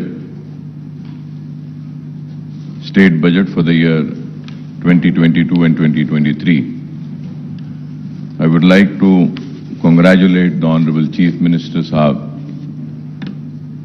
for making the announcement for the recruitment in the government department. बहुत देर से ये मुतालिबा था और आज चीफ मिनिस्टर साहब ने इस ऐवान के जरिए रियासत की आवाम में एक खुशी की लहर दौड़ा दी कि इतने सारे तकर्रुरात का ऐलान किया, ना सिर्फ वैकेंसीज को फिल करने का ऐलान किया बल्कि उसके साथ ही साथ ये भी ऐलान किया कि जितने भी जो लोग काम कर रहे थे कॉन्ट्रैक्ट बेसिस पे उनको भी रेगुलर करेंगे और सालाना हर वैकेंसी जब भी आएगी उसको पुर किया जाएगा। ये काबिल मुबारकबाद इक़दाम है जिसके लिए मैं अपनी पार्टी की जानिब से चीफ मिनिस्टर साहब को, रियासती हुकूमत को दिल की गहराइयों से मुबारकबाद देता हूं। Sir, now going ahead with the discussion on the state budget for the year 2022 and 2023. Sir, I congratulate the Finance Minister Janab Harish Rao Sahab for presenting the next year budget with a record outlay of 2.57 crores. I also compliment Harish Rao Sahab for making a marathon budget speech for over 2 hours. However, I would like to say that this budget speech is very significant for 2 reasons. He has given a detailed account of the spectacular progress achieved by the Telangana state in the last 7 years since 2014. He has also pointed out clearly that this progress was made without any contribution of the central government and despite some hurdles created by those in power in Delhi. One could imagine what more Telangana state would have achieved if the powers that be in Delhi were responsive to its needs and demands. I don't want to repeat what the Finance Minister Sahab had stated about the discrimination suffered by the Telangana state at the hands of the Delhi rulers. I strongly condemn the discriminatory attitude of the centre against Telangana state. In the recent past, the central government has tried to snatch away the power of the state through several legislation and actions. Even in the next year's union budget, no justice was done to Telangana state. None of our irrigation projects have been given national status, and not a single rupee was sanctioned by the central government for these projects. So right from 2014, when the first Telangana budget was presented in this house, we have been cautioning that the central government is denying its due share to the state in the devolution funds. I have been repeatedly stating this, sir. Sir, we have also been cautioning that the 14th and the 15th Finance Commission have not done justice to the state, which requires special assistance for its faster development. So we have also made it very clear when the demonetization was announced, it was me and my party which has opposed the demonetization. And the demonetization has resulted in derailing the country's economy. The demonetization was responsible for the closure of many small-scale industries. The demonetization was responsible for snatching away the livelihoods of the poorest of the poor people. The demonetization has totally failed, I would say. The derailing of the economy had started from the day when the demonetization had come. We have also, me and myself, stood here in this house and had opposed the GST. And we know that the GST has also been a major cause for derailing the economy, taking responsible for closure of many industries, small-scale industries, taking away the livelihoods of the poor people. So GST had to be discussed more further without a total discussion and taking into account the real reasons as to why the GST was opposed by my party. We have already spoken about it, but I would say that all these are the reasons why the economy of the country was derailed. All our apprehensions have come true, and we have a situation where the state share of divisible pool of central taxes has decreased and the grant in aid also falling steeply. मैं ये भी बात जरूर कहूंगा कि मजलिस इत्तेहाद अल मुस्लिमीन मुसलसल मरकजी हुकूमत की नाकामियों पर रियासती हुकूमत को बार बार मुतवज्जो कराती रही, बार बार आगाह कराती रही और बोलती रही कि आपकी ये खुर्बत रियासत के लिए नुकसानदेह साबित होगी। देरी सही, लेकिन आज हम देखते हैं कि रियासती हुकूमत आज मरकजी हुकूमत के इक़दामात के खिलाफ शिद्दत के साथ आज उससे इख्तिलाफ कर रही है और अपनी नाराजगी का इजहार कर रही है। तो आखिर मजलिस इत्तेहाद अल मुस्लिमीन की बात और उसकी पॉलिसी सही साबित हुई कि रियासती हुकूमत से को नुकसान पहुंचा मरकजी हुकूमत की खुर्बत के जरिए। So for instance the state share of central taxes has come down from rupees 15.987 crores in 2019 and 20 to rupees 7,589 crores in the first 10 months of the current financial year to 2021-2022 as per the CAG accounts. Similarly, the grant in aid for the center has decreased from 11,598 crores in 2019 and 20 to rupees 7,303 crores in the first 10 months of 2021 and 2022, sir. Hence, that state's share of central taxes and central grants in aid together total rupees 27,587 crores in 2019 and 20. And this has come down to just rupees 14,892 crores in the 10 months of 2021 and 2022, sir. So the direct consequence of lack of adequate central grants and share in divisible pool is that the state has to depend mainly on the borrowings to finance a big chunk of its revenues and capital expenditures. At the same time, GSDP has more than doubled from 4.51 lakh crores in 2013-14 to rupees 11.55 lakh crores in the year 2021-22, sir. Moreover, the state has recorded positive growth in the last 2 years despite the impact of COVID, even as other states had registered negative growth. It is gratifying to note that Telangana's per capita income has risen from rupees 1.24 lakh in 2014 and 15 to rupees 2.79 lakhs in 2021-22, which is significantly higher than the average national per capita income, sir. Coming to the state budget estimates for the next financial year, the finance minister has projected total revenue and expenditure of rupees 2.57 lakhs crores. The revised estimate for the current year is rupees 2.10 lakh crore as against the budget estimate of rupees 2.30 lakh crore, sir. Honorable Speaker, sir, as per the CAG Telangana accounts, at a glance for the current financial year at the end of January 2022, the total receipts are rupees 1.43 lakh crore and total expenditure is rupees 1.37 lakh crores. The receipt include huge borrowings of rupees 44,366 crores. I must admit that the successive finance ministers of Telangana are incorrigible optimistic.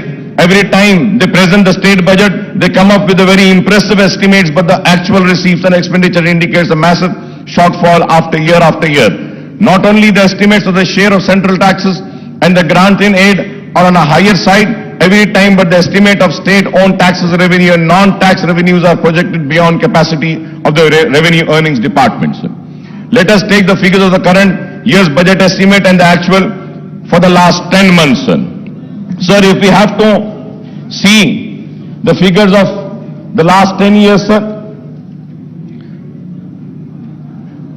the state-owned revenues are estimated at rupees 98,179 crores, but the actual receipts in 10 months are only 77,789 crores, that is 79% of the estimates.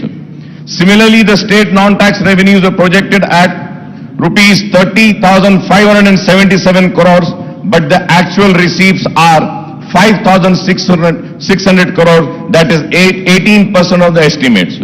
The state's own tax and non-tax revenues together were estimated at rupees 1,28,756 crores, but actual receipt in 10 months amount to rupees 83,389 crores.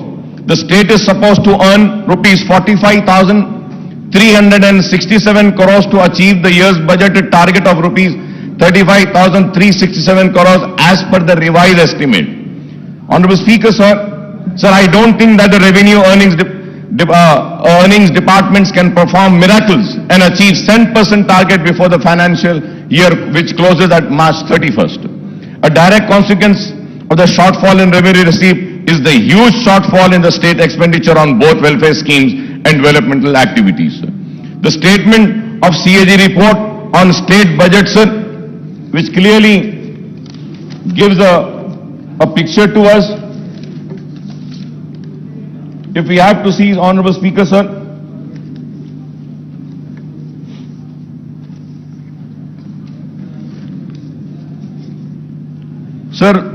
further going ahead with the rising debt, sir,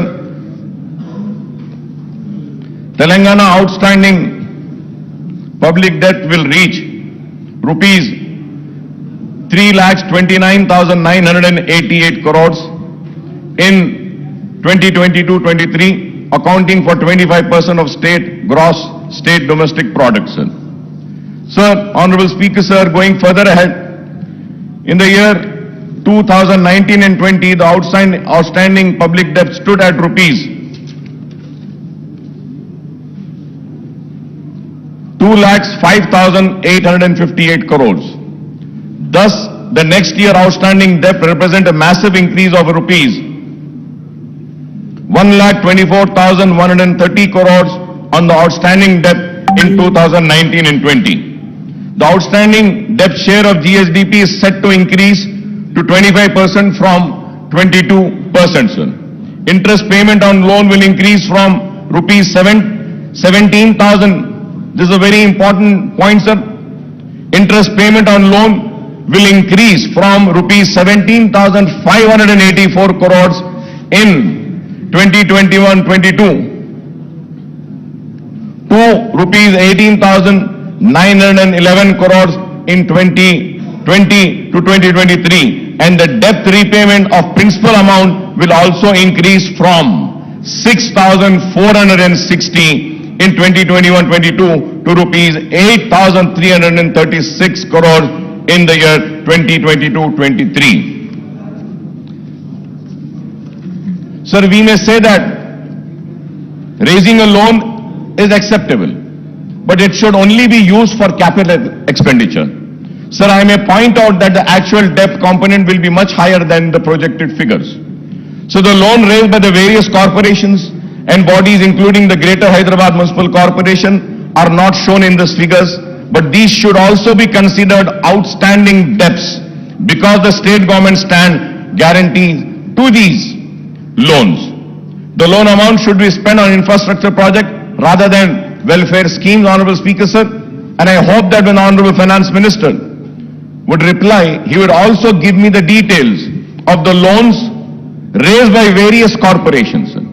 Honorable Speaker, sir, as per the CAG report, budget allocated and actual revenues and expenditure, if we have to see, sir, for the financial year 2021, the budget estimate was 2,21,686.54. Then the actuals were 1,42,688. That amounts to 64% only. When we see 2021, the budget estimate was 1,76,393.20. The actuals were 1,45,599.95. The percentage is 82.54. 2019 and 20, 1,37,226.53. Actuals were 1,32,508.87. Percentage was 96.56. 2018 and 19, 1,67,859.35. The actuals were 1,25,554.70. That is 74.80.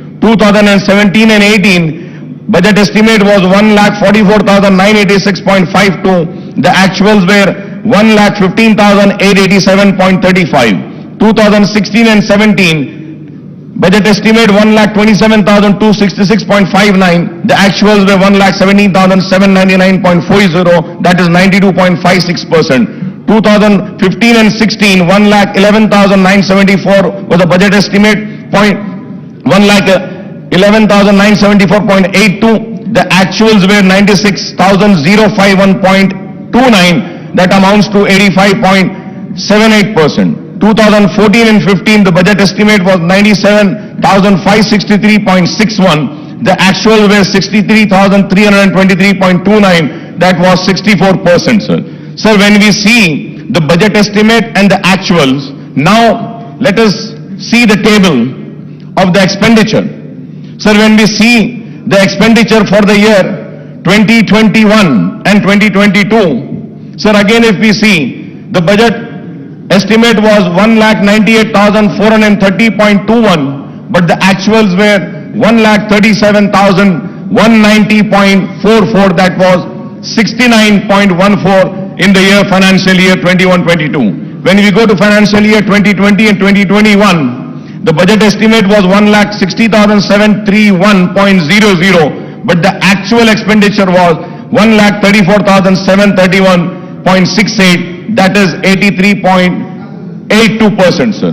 For the financial year 2019 and 20, the expenditure, budget estimate expenditure was 1,28,330.51, but the actuals were 1,23,809.09. 2018 and 19, the actual expenditure was, budget estimated was 1,58,823.80, but the actual expenditure was 1,16,804.25. That amounts to 73%, sir. Sir, again if we see 2017, the budget estimate for the expenditure was 1,39,441.00, but the actuals were 1,09,384.62. That amounts to 78.45%, sir. 2016 and 17, 1,26,519.49 was a budget estimate for expenditure, but the actuals were 1,14,397.62. That amounts to 90.42, sir. So 2015 also, it was 1,09,582.72, and the actuals were 90,818.44. In the year 2014 and 15, 94,890.50, but the actual expenditure was 61,840.48, sir. So now, if we are seeing these figures, so it is very clear that what has been the actuals and what has been the expenditure, what has been the budget estimate for the receipts and what has been the actuals, and also the expenditure, what was the budget estimate for the expenditure and what has been the actuals, sir. Sir, now going further ahead, sir, the state government claims that the Telangana is at the bottom of the list in the terms of GSDP ratio on public debt. In 2021, the outstanding loan was 2,44,119 crores, and in 2021 and 22, it stood at 2,85,120. If I am wrong, I may be corrected, sir. But as per my research and my work which I have done, the outstanding loan for the year 2021 is 2,44,119 crore, and in 21-22 it stood at 2,85,120 crores. The loan raised for the open market would amount to rupees 2.89 lakh crores out of the rupees 3,29,988 crore outstanding debt in the coming fiscal years. These figures, if are wrong, I may be corrected, sir. So the budget has proposed to borrow rupees 53,970 crores through market borrowing in 22-23 against 47,500 crores in the year 21-23. In 2021, the 20 and 2021, the market borrowings were 43,784 crores. The overall debt burden of the state government will stand. The important point, Honorable Speaker, sir, the overall debt burden of the state government will stand at 3,29,988 crores, including market borrowings of rupees 2,89,873 crores loan from the central government amounting to rupees 7,188 crore loan from autonomous bodies, rupees 13,591 crores special security small saving and provident fund, etc., rupees 19,336. So this is the state of loans. So I would like to welcome the important announcement made by the Finance Minister Saab in the budget speech. The government has increased the Arogyasri reimbursement limit from rupees 2 lakh to 5 lakhs for routine procedures and up to 10 lakhs for transplant. However, Honorable Speaker, sir, the allocation for Arogyasri has come down from rupees 720 crores to 605 crore in the next year's budget, sir. Sir, at the same time, Honorable Speaker, sir, I would like to bring across is that the rates which have been fixed by Arogyasri are the rates which have been fixed long back, more than 15 years back. The rates were fixed. The rates needs to be revised. The revision of rates are very important. Many private hospitals are not admitting the Arogyasri patients. The reason is that the rates are very low. And most important, Honorable Speaker, sir, जब एक बीमार critical condition में आता है, critical care के लिए जब आता है और उसको सीसीयू में अगर ले जाना पड़ता है, Honorable Speaker, sir, the rates of Arogyasri are only 4,000 rupees. Critical care unit में 4,000 में तो इलाज नहीं हो सकता. Sir, many hospital in CCUs, they charge 40,000, 50,000.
इस ऐवान के लिए कह रहा हूं मैं, इसके व्यवहार के लिए, इसकी इज्जत के लिए कह रहा हूं।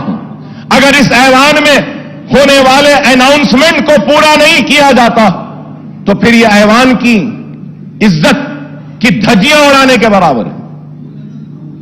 तो मैं आपके जरिए हुकूमत से मुतालबा करूंगा कि जो ऐलान किया गया फलकनुमा कैंपस के लिए, जो ऐलान किया गया गोलकुंडा कैंपस के लिए, जो ऐलान किया गया हुसैनी आलम कैंपस के लिए, जो ऐलान किया गया चंचलगुड़ा कैंपस के लिए, वो ऐलान को पूरा करिए बराए मेहरबानी। Sir, going to GHMC, sir. So the finance minister had recounted the infrastructure development taken up in the GHMC area since 2014, particularly under SRDP, CRMP and SNDP. However, the fact remains that the state government has not provided grants GHMC के जो ऐलान किया गया and Falaknuma campus GHMC has to go for massive borrowings from the banks and also raising the municipal bond to finance these projects. Sir, the GHMC has raised bonds of 1,000 crores and borrowed 3,900 crores for SRDP work, 1,500 crores for CRMP work, and 858 crores for SNDP work, sir. Some of the SNDP works costing to rupees 225 crores are taken up in the surrounding municipality and municipal corporation with the GHMC borrowing. From 2014 onwards, GHMC is in serious financial crisis as the grant for both the central government and state government have decreased considerably, and the state government is not even paying property tax of rupees 300 crores per annum on its buildings. जो government के building हैं उसकी property tax के जो 300 करोड़ है वो भी GHMC को नहीं दी जाती. On the other hand, the GHMC is paying 1 crore every day, that is rupees 365 crores per annum for repayment of loan and interest on borrowing. Honorable Speaker, sir, every day the GHMC is paying 1 crore.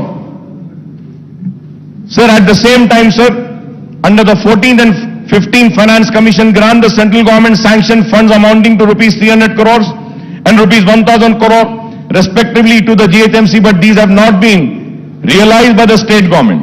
With the introduction of TSB pass for building permission, the building permit fees is deposited with the state treasury and the GHMC is not getting this amount.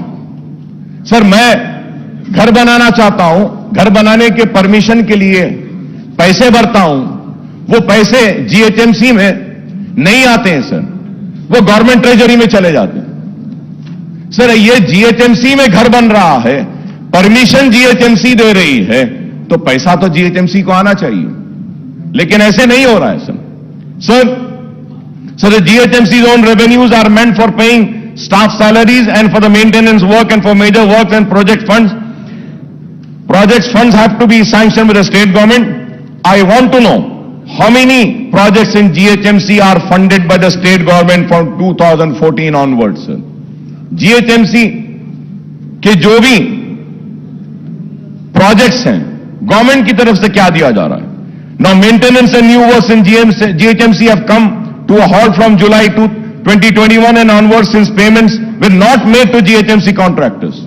The contractors' dues are rupees 300 crores and the government should release the fund for development of work to GHMC to clear this fund.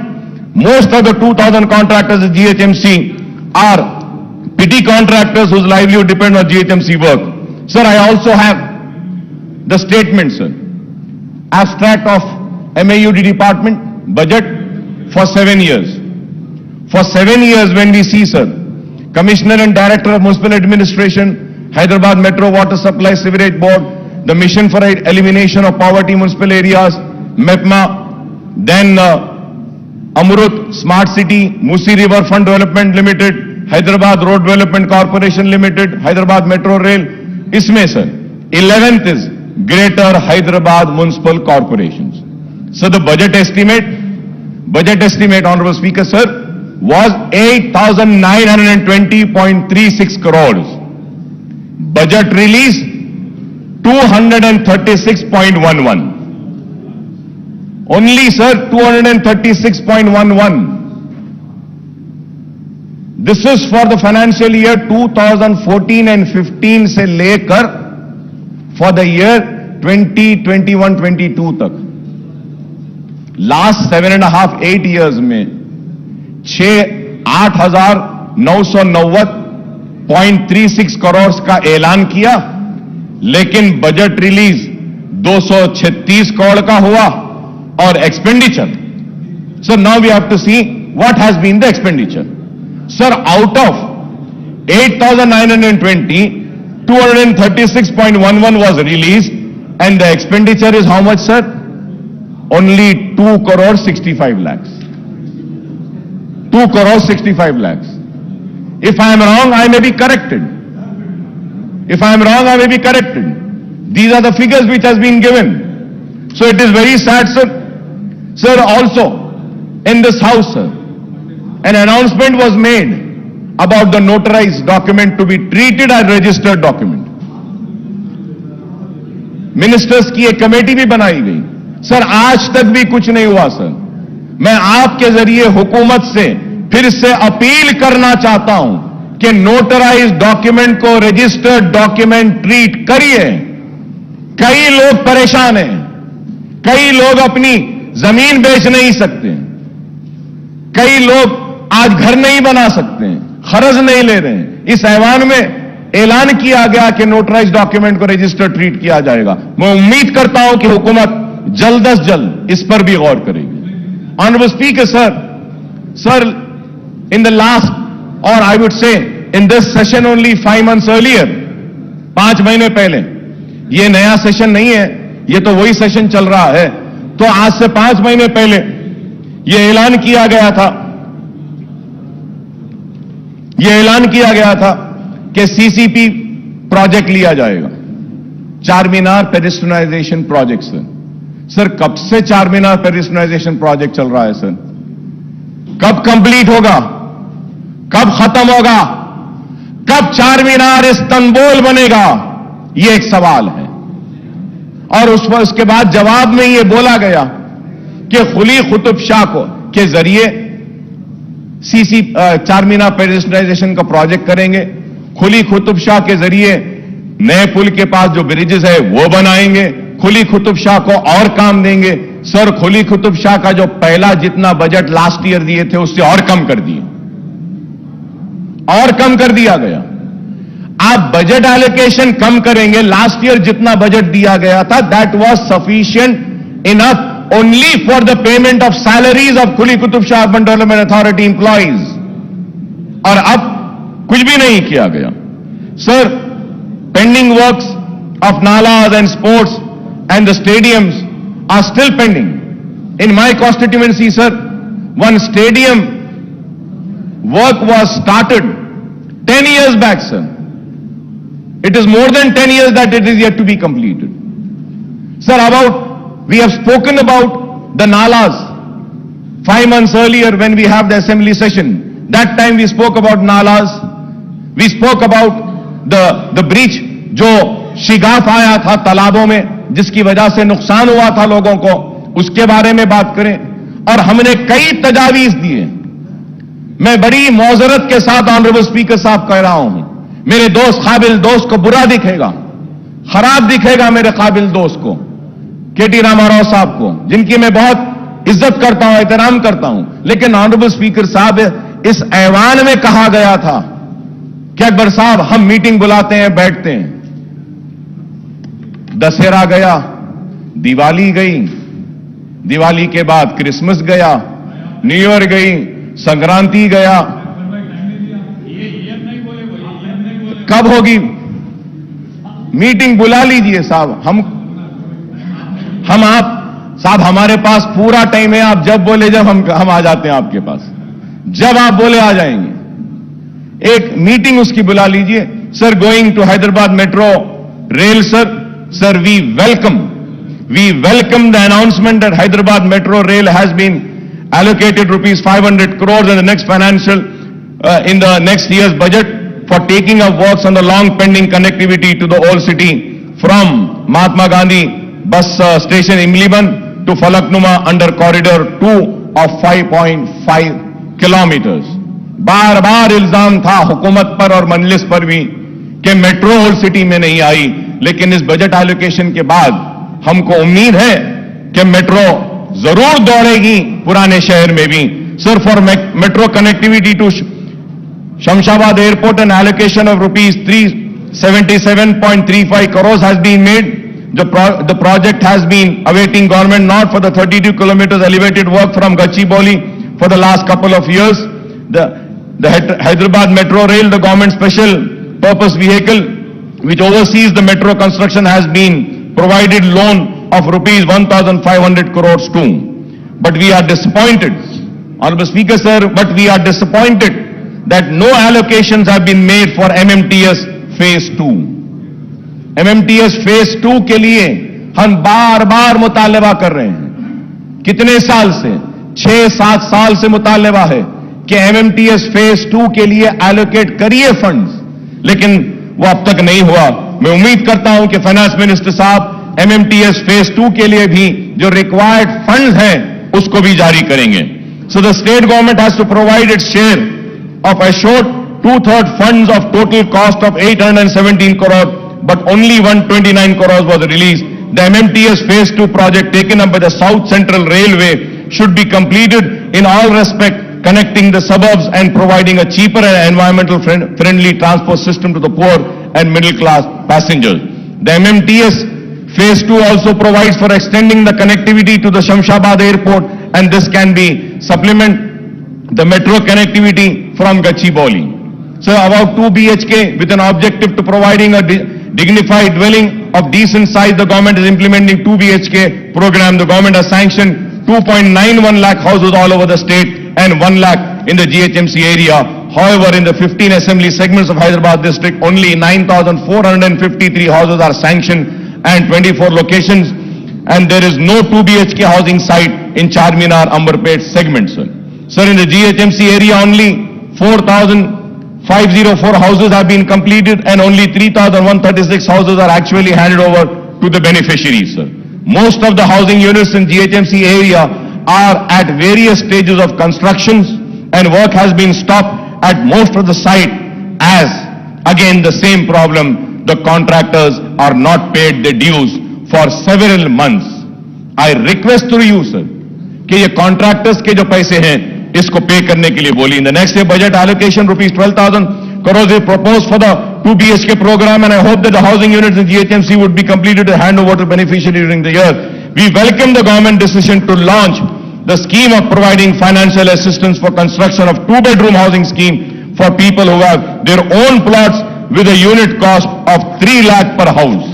3 lakh रुपये गरीबों को जो जिनका खुद की जमीन है घर बनाने के लिए देने का जो ऐलान किया गया है, हम इसका खैर मुकद्दम करते हैं. It is better late than never, although the proposed unit cost has been brought down from the previous promise of rupees 5 lakhs rupees. Sir, in the coming financial year, 4 lakh beneficiaries will be provided assistance to construct the houses with a unit cost of 3 lakhs. For each assembly segment, 3,000 houses will be taken up for providing financial assistance for these 4 lakh beneficiaries rupees. 12,000 crores will be needed, and the question is, where will the funds for the completion of construction of 2 BHK housing units will come from the government, sir? So now, going further ahead with the welfare department, sir, SC welfare, ST welfare, BC welfare and minority welfare, sir.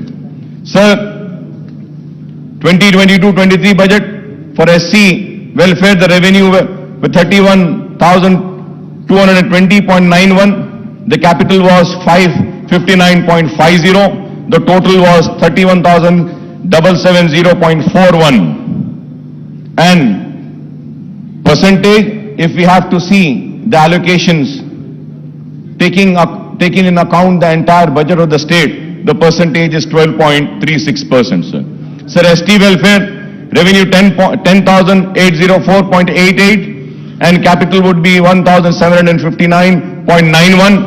Then the total is 12,564.80. BC welfare, 5,289.83. The capital 407.72. The total is 5,697.55. That is only That is only 2.22%. Sir, again, minority welfare 1728.71 और उसके बाद 1728.71. अगर आप इसको देखते हैं total budget के हिसाब से, तो माइनॉरिटीज को जो शेयर दिया गया है बजट में से, वो share is 0.67%. It has come down पहले से, और अब में अगर देखते हैं टोटल बजट से हम अगर कैलकुलेट करते हैं, तो जो शेयर दिया गया है एससी वेलफेयर को 12.36%, एसटी वेलफेयर के लिए 4.89%, बीसी वेलफेयर के लिए 2.22% और माइनॉरिटी वेलफेयर के लिए 0.67%. Sir, when we come to the minorities, sir, so Honorable Speaker, sir, before going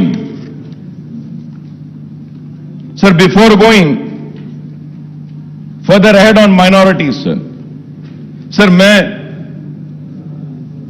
फिर से सर आपकी तवज्जो पे एक बात लाना चाहता हूं सर. आज से 5 महीने पहले चीफ मिनिस्टर साहब ने ऐवान में खड़े होकर पूरी तफसीलात दी थी. ये बुक दिया था और इसमें कहा गया कि माइनॉरिटीज पे क्या स्पेंड हुआ.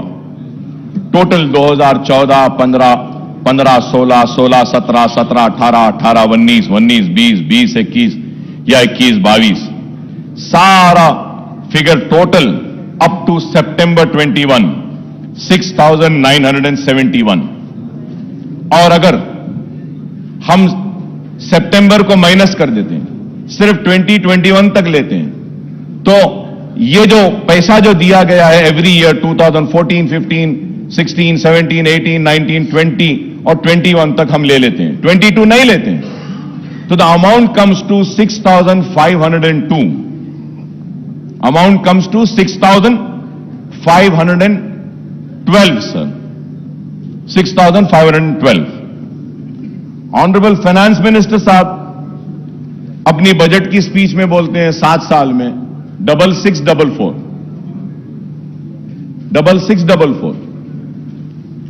अब सर सवाल ये है, ऑनरेबल चीफ मिनिस्टर साहब जो फिगर दिए हैं वो सही है, फाइनेंस मिनिस्टर साहब जो फिगर दे रहे हैं वो सही है, या फिर कौन सा फिगर सही है sir? And when we go further ahead sir, I would say that कि मैं रिकॉर्ड में आकर कहना चाहूंगा, ये जो डिपार्टमेंट है सर, ये डिपार्टमेंट अपना होमवर्क सही नहीं करता है सर.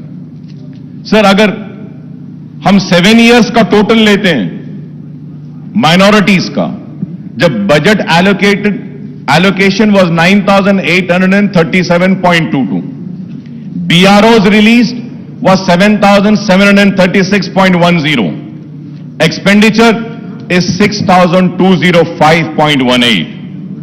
6,205.18. सर फाइनेंस मिनिस्टर साहब को चाहिए था कि वो फॉर द ईयर 2021-22 का भी जो स्कीम वाइज है, जो हमारा 1,600 है, उसमें स्कीम्स में 949.7 है, एडिशनल बजट 133.96 करोड़ दिए, तो टोटल 1083.66. फिर रेजिडेंशियल स्कूल्स के लिए 649.98 दिए.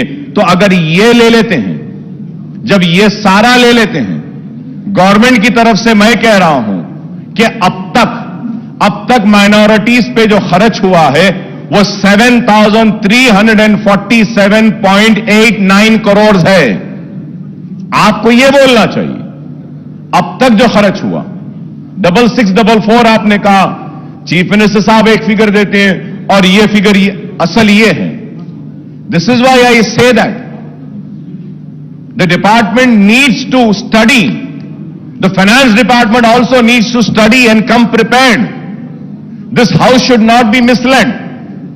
Sir, और एक चीज, before going further ahead, honorable minister sahab in his speech has quoted and said that 40 crores have been given for Anisul Gurba. The building is complete, ready for inauguration. Honorable speaker, sir, it is not ready, sir. Sir, I have the picture, sir. I have the picture, sir.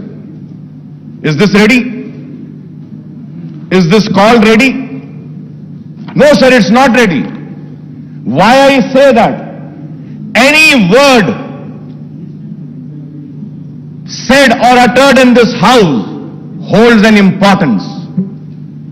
And a document has been given. एक किताब दी गई, किताब में कहा गया है कि खत्म हो गया, नहीं हुआ है। सर, मैं आपसे कहना चाहता हूं कि इस ऐवान में और एक बात, एक और ऐलान किया गया था।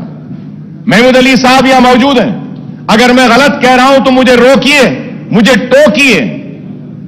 ऐलान किया गया था कि हज हाउस के बाजू की जो बिल्डिंग है वहां पे माइनॉरिटीज के सारे ऑफिसेस को वहां पे लाया जाएगा। क्या ऐलान किया गया था या नहीं? आज क्या वहां पे बिल्डिंग में क्या पूरे डिपार्टमेंट्स आए या नहीं? पूरी बिल्डिंग कमजोर हो रही है। अरे आप उस बिल्डिंग को कंप्लीट तो भी करवा दीजिए, उस बिल्डिंग को किराए पर भी तो दे दीजिए। कम से कम गवर्नमेंट ऑफिस नहीं लाना है तो किसी और को दे दीजिए। इस्लामिक सेंटर के लिए 10 एकड़ जमीन दी गई, कंस्ट्रक्शन आज भी चालू नहीं हुआ। सर, मैं ऑनरेबल स्पीकर साहब, मैं फिर से आपको याद दिलाना चाहता हूं सर, मेरी बात फिर खराब दिखेगी मगर मैं फिर से कह रहा हूं सर, इस 5 महीने पहले चीफ मिनिस्टर साहब ने कहा कि अकबर साहब हम मीटिंग बुलाते हैं, हम मीटिंग बुलाते हैं, दशहरा हो जाने दीजिए, मीटिंग बुलाते हैं। सर, दशहरा हो गया, दिवाली हो गई, क्रिसमस हो गया, न्यू ईयर हो गया, संक्रांति हो गई, अब होली आ रही है, होली भी हो जाएगी। सर, आज मैं पूछना चाहता हूं कि अगर आप अपने वादे को पूरा नहीं कर सकते हैं तो बोलते क्यों हैं? बुरा दिखता है मेरी बात, लेकिन हक है। मैंने जो कहा कि आपने मेरे कान को खुश किया, मैंने आपके कान को खुश किया, ये लेने देने की बात कहां से आई? यही बात हुई।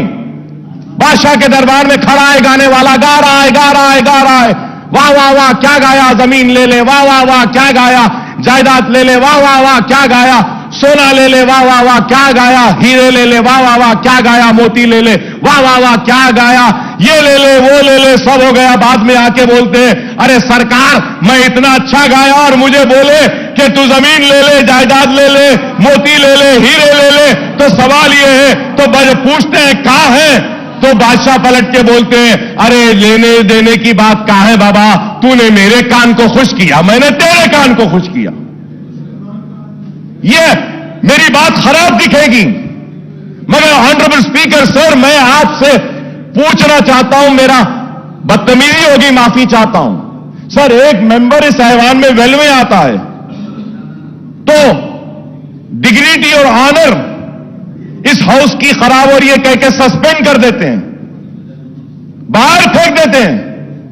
इस हाउस में जो ऐलान किया गया उस ऐलान का क्या है, मैं पूछना चाहता हूं। क्या उसकी कोई अहमियत नहीं, उसका कोई वकार नहीं, क्या उसकी इज्जत नहीं? हम पुकारे तो कहां पुकारे, हम चीखे तो कहां चीखे, बताइए। ये ऐवान में आकर पुकारेंगे और ऐवान में बोलते हैं कि करेंगे, बुलाएंगे, इंतजार में खड़े हैं। सरकार का बुलावा कब आएगा, कब आएगा? आज आप बताइए ऑनरेबल स्पीकर सर, हम दर्द के साथ, गर्व के साथ कह रहे हैं, आलेर की एनकाउंटर पर रिपोर्ट देंगे बोले, आज कातिलों को प्रमोशन हो रहा है, उन जालिमों को तरक्की दी जा रही है और मेरे खून बह रहा है, लेकिन उस पर इंसाफ नहीं। कब मिलेगा आलेर के लोगों को इंसाफ, मेरा सवाल है। आज हम ये बातें करते हैं, जियो निकाला गया, बोला गया कि चारमीनार पेडेस्टलाइजेशन के पुल को डालेंगे, कहां है बताइए? मैं जरूर यह खड़े होकर अपने हक की लड़ाई लड़ रहा हूं। Honourable speaker sir, it is very important when we raise an issue, when an assurance has been given that needs to be fulfilled. अब सवाल यह होगा कि आज इतने रिक्रूटमेंट का ऐलान किया गया, ये भी होंगे या नहीं? क्योंकि मेरे साथ तो यह तजुर्बा, मेरे साथ तो यह हुआ, मुसलमानों के साथ तो यह हुआ। सर, पब्लिक सर्विस कमीशन में एक भी मुसलमान नहीं, पब्लिक प्लीडर एक भी मुसलमान नहीं, माइनॉरिटी कमीशन में नहीं। क्यों बताइए सर? क्या एक मुसलमान को नहीं बना सकते? एक मुसलमान भी वाइस चांसलर नहीं है इतनी यूनिवर्सिटीज में। आप बताइए। मैं पूछना चाहता हूं टीआरएस के मेंबर से, मेरी बात गलत है तो बोलो, क्या मुसलमानों में एक भी काबिल नहीं है जिसको वीसी बनाया जा सकता? क्या मुसलमान में एक भी नहीं है जिसको पब्लिक सर्विस कमीशन का रुकन बनाया जा सकता? क्या मुसलमान में कोई भी काबिल नहीं है कि उसको एक पब्लिक लीडर बनाएंगे? मुसलमानों से हमदर्दी की बात है, लेकिन आज यह चीज नहीं हो रही है। इसलिए मैं आपके जरिए हुकूमत से मुतालबा करूंगा कि प्लीज कुछ करिए इस पर। अगर आप नहीं करेंगे तो फिर नहीं होगा। ऑनरेबल स्पीकर साहब, आपको सुन के हैरत होगी, यहां सब टीआरएस के लोग बैठे हैं। मैं इनसे सवाल करता हूं, अपने दिल पर हाथ रखकर बोलो, तेलंगाना आने से पहले औकाफी जायदादों के तहफ्फुज के लिए क्या आप चैंपियन नहीं बने थे? दिल पे हाथ रखकर बोलो, क्या हुसैन शाह वली रहमतुल्लाह अलैह की वक्फ की जमीन के लिए क्या आप नहीं लड़े थे मेरे साथ? क्या हाईकोर्ट में टीआरएस नहीं गई थी? क्या बोलकर गई थी? ये वक्फ की जायदाद है। तेलंगाना एजिटेशन, तेलंगाना मिल गया, हुकूमत में आ गए, आने के बाद वही किया। सर, मैं मुझे कंप्लीट करने दीजिए सर। वही किया जो कांग्रेस ने किया, वही किया जो तेलुगु देशम ने किया। नाइंसाफी मुसलमानों के साथ हुई, वो ये हुई कि इख्तिदार में आने के बाद हुसैन शाह वली की जमीन गवर्नमेंट लैंड है बोलती है टीआरएस की हुकूमत। क्या इंसाफ है? हुकूमत में नहीं थे तो वक्फ की थी, हुकूमत में आ गए तो गवर्नमेंट की। पूरी जमीन चले गई, पूरी जमीन चले गई। ऑनरेबल स्पीकर साहब, सुप्रीम कोर्ट में वक्फ बोर्ड मुकदमा हार गया टेक्निकल रीजंस की वजह से। अरे आज दे सकते थे। Please conclude. Sir, I am concluding sir, but I have to say sir. Sir, मैं बोलना चाह रहा हूं, इसलिए बोलना चाह रहा हूं कि मुझे बोलना जरूरी है सर। सर, पहले तो पूरा असेंबली कट हो गई, 5 दिन 6 दिन चल रही है। क्वेश्चंस आते नहीं, 5 दिन में एक क्वेश्चन आएगा हमारा, और उसके बाद में अगर कम वक्त में बोलूं तो फिर मेरा इस आह्वान में आना ही बेकार है। मुझे बोलने दीजिए सर, इस वास्ते कि मजबूर होकर कह रहा हूं, मजबूर होकर। हजारों करोड़ की जायदाद चले गई, एयरपोर्ट में चले गई। सर, मैं कहूंगा, चीफ मिनिस्टर साहब का बयान अब तक मैं सुन रहा था, रिक्रूटमेंट में कहे कि तेलंगाना के साथ नाइंसाफी हुई। बेशक हुई, इससे इनकार नहीं। आपके आने के बाद इंसाफ मिल रहा है, बिल्कुल मिल रहा है। हक तलफी हुई, आपके आने के बाद हक मिल रहा है। पानी ले लिया गया, पानी मिल रहा है। खेती नहीं होती थी, आज हो रही है। पेंशन नहीं मिलता था, आज मिल रहा है। सब सही है, लेकिन औकाफी जायदादें जो पहले तबाह हो रही थी वो आज भी हो रही हैं, आज भी हो रही हैं। Sir, you remember sir, honourable speaker sir, you remember an announcement was made that CBCID inquiry will be conducted on Waqf properties. CM साहब ऐलान करें। क्या हुआ सर? कुछ हुआ सर? कुछ CID आगे बढ़ी सर? कोई CID कोई इंक्वायरी करी? CID कुछ इन्वेस्टिगेट करी? CID के जो टर्म्स एंड कंडीशंस क्या है? क्या किसी को पकड़ी? क्या कोई जमीन रिकवर करी? क्या करी साहब आज तक? बैठे महमूद अली साहब, पूछना चाहता हूं, अजमेर का रुबात कब बनेगा? क्या ऐलान नहीं हुआ? कब बनेगा? बोले थे अजमेर में रुबात, कहां है? सर, हम TRS के दोस्त हैं, अगर उनको पूछते हैं तो हमको भी पूछते हैं कि किस बुनियाद पे आप तायीद कर रहे हैं, क्यों तायीद कर रहे हैं? हमसे भी सवाल होता है। नेक नामी आपकी मुतासर नहीं, हमारी भी होती है। खुदारा, मेरी आपसे दरखास्त है कि आप करिए। Honourable speaker sir, there is a scheme. Finance minister साहब is here. I want him to give an assurance on this point when he replies to me. Sir, Government of India is giving matching grant for construction of, जो speech में बोले finance minister साहब, construction of minority schools and residential schools. For that Waqf board has given land. वहां पे भी वक्फ board की land होना है, वहां पे भी वक्फ बोर्ड होना है. मल्टीनेशनल्स को गवर्नमेंट देती है, फैब सिटी को गवर्नमेंट देती है, हर एक के लिए गवर्नमेंट देती है, लेकिन हमारे लिए नहीं, आपकी जमीन ही दो. Sir, government of India had given sanction the amount. From last 3.5 years, the state government has not given its share. मेरे पास details हैं sir. I have the details. Why are you not releasing your share of funds? Is the question sir. क्यों नहीं दे रहे? Release कर दीजिए आप. Minority residential school वक्फ board की जमीन पर आने दीजिए ना. नहीं आते सर. निजामिया पीबी कॉलेज का क्या हाल है सर? बिल्डिंग कमजोर हो गई, गिरने पर है. उस्मानिया हॉस्पिटल का क्या हाल है? उस्मानिया हॉस्पिटल की बिल्डिंग कमजोर. सर, बोला जा रहा है कि इतने हॉस्पिटल्स आ रहे हैं शहर के अतराफ. I am finishing sir. Sir, Osmania hospital भी बनाइए, उस्मानिया दवाखाना भी बनाइए. आप 4-4, 5 दवाखाने बना रहे हैं, बनाइए. सर, ऑनरेबल स्पीकर सर, मैं आपको फिर से याद दिलाता हूं, मैं नई बात नहीं कर रहा हूं सर. ऑनरेबल स्पीकर साहब, मैं नई बात नहीं कर रहा हूं. जो बार बार जो हर सेशन में करता हूं वही बात कह रहा हूं. उर्दू को दूसरी सरकारी जबान का मौखब दिया गया सर. सर, ये बजट की आज जो स्पीच का जो बुक हमको दिए ना साहब, उसमें तेलुगु था, इंग्लिश था, उर्दू नहीं था. उर्दू नहीं था. बाद में मंगाना पड़ा तो वहां से जाके उर्दू आया हमारे पास. क्यों साहब? उर्दू को दूसरी सरकारी जबान का मौखब दिया गया है तो आप उर्दू के साथ इंसाफ करिए. उर्दू बोर्ड्स नहीं, आरटीसी के बसेस पे नहीं, सरकारी दफातर के बोर्ड्स पे नहीं, मुतरज्जिम को हमारी नुमाइंदगी पर मुखर्रर किया गया डिस्ट्रिक्ट कलेक्टर ऑफिस में, लेकिन आज तक भी कोई दरखास्त नहीं ली जाती. सर, उर्दू को उसका जायज हक दीजिए, ये हम मुतालबा करते हैं.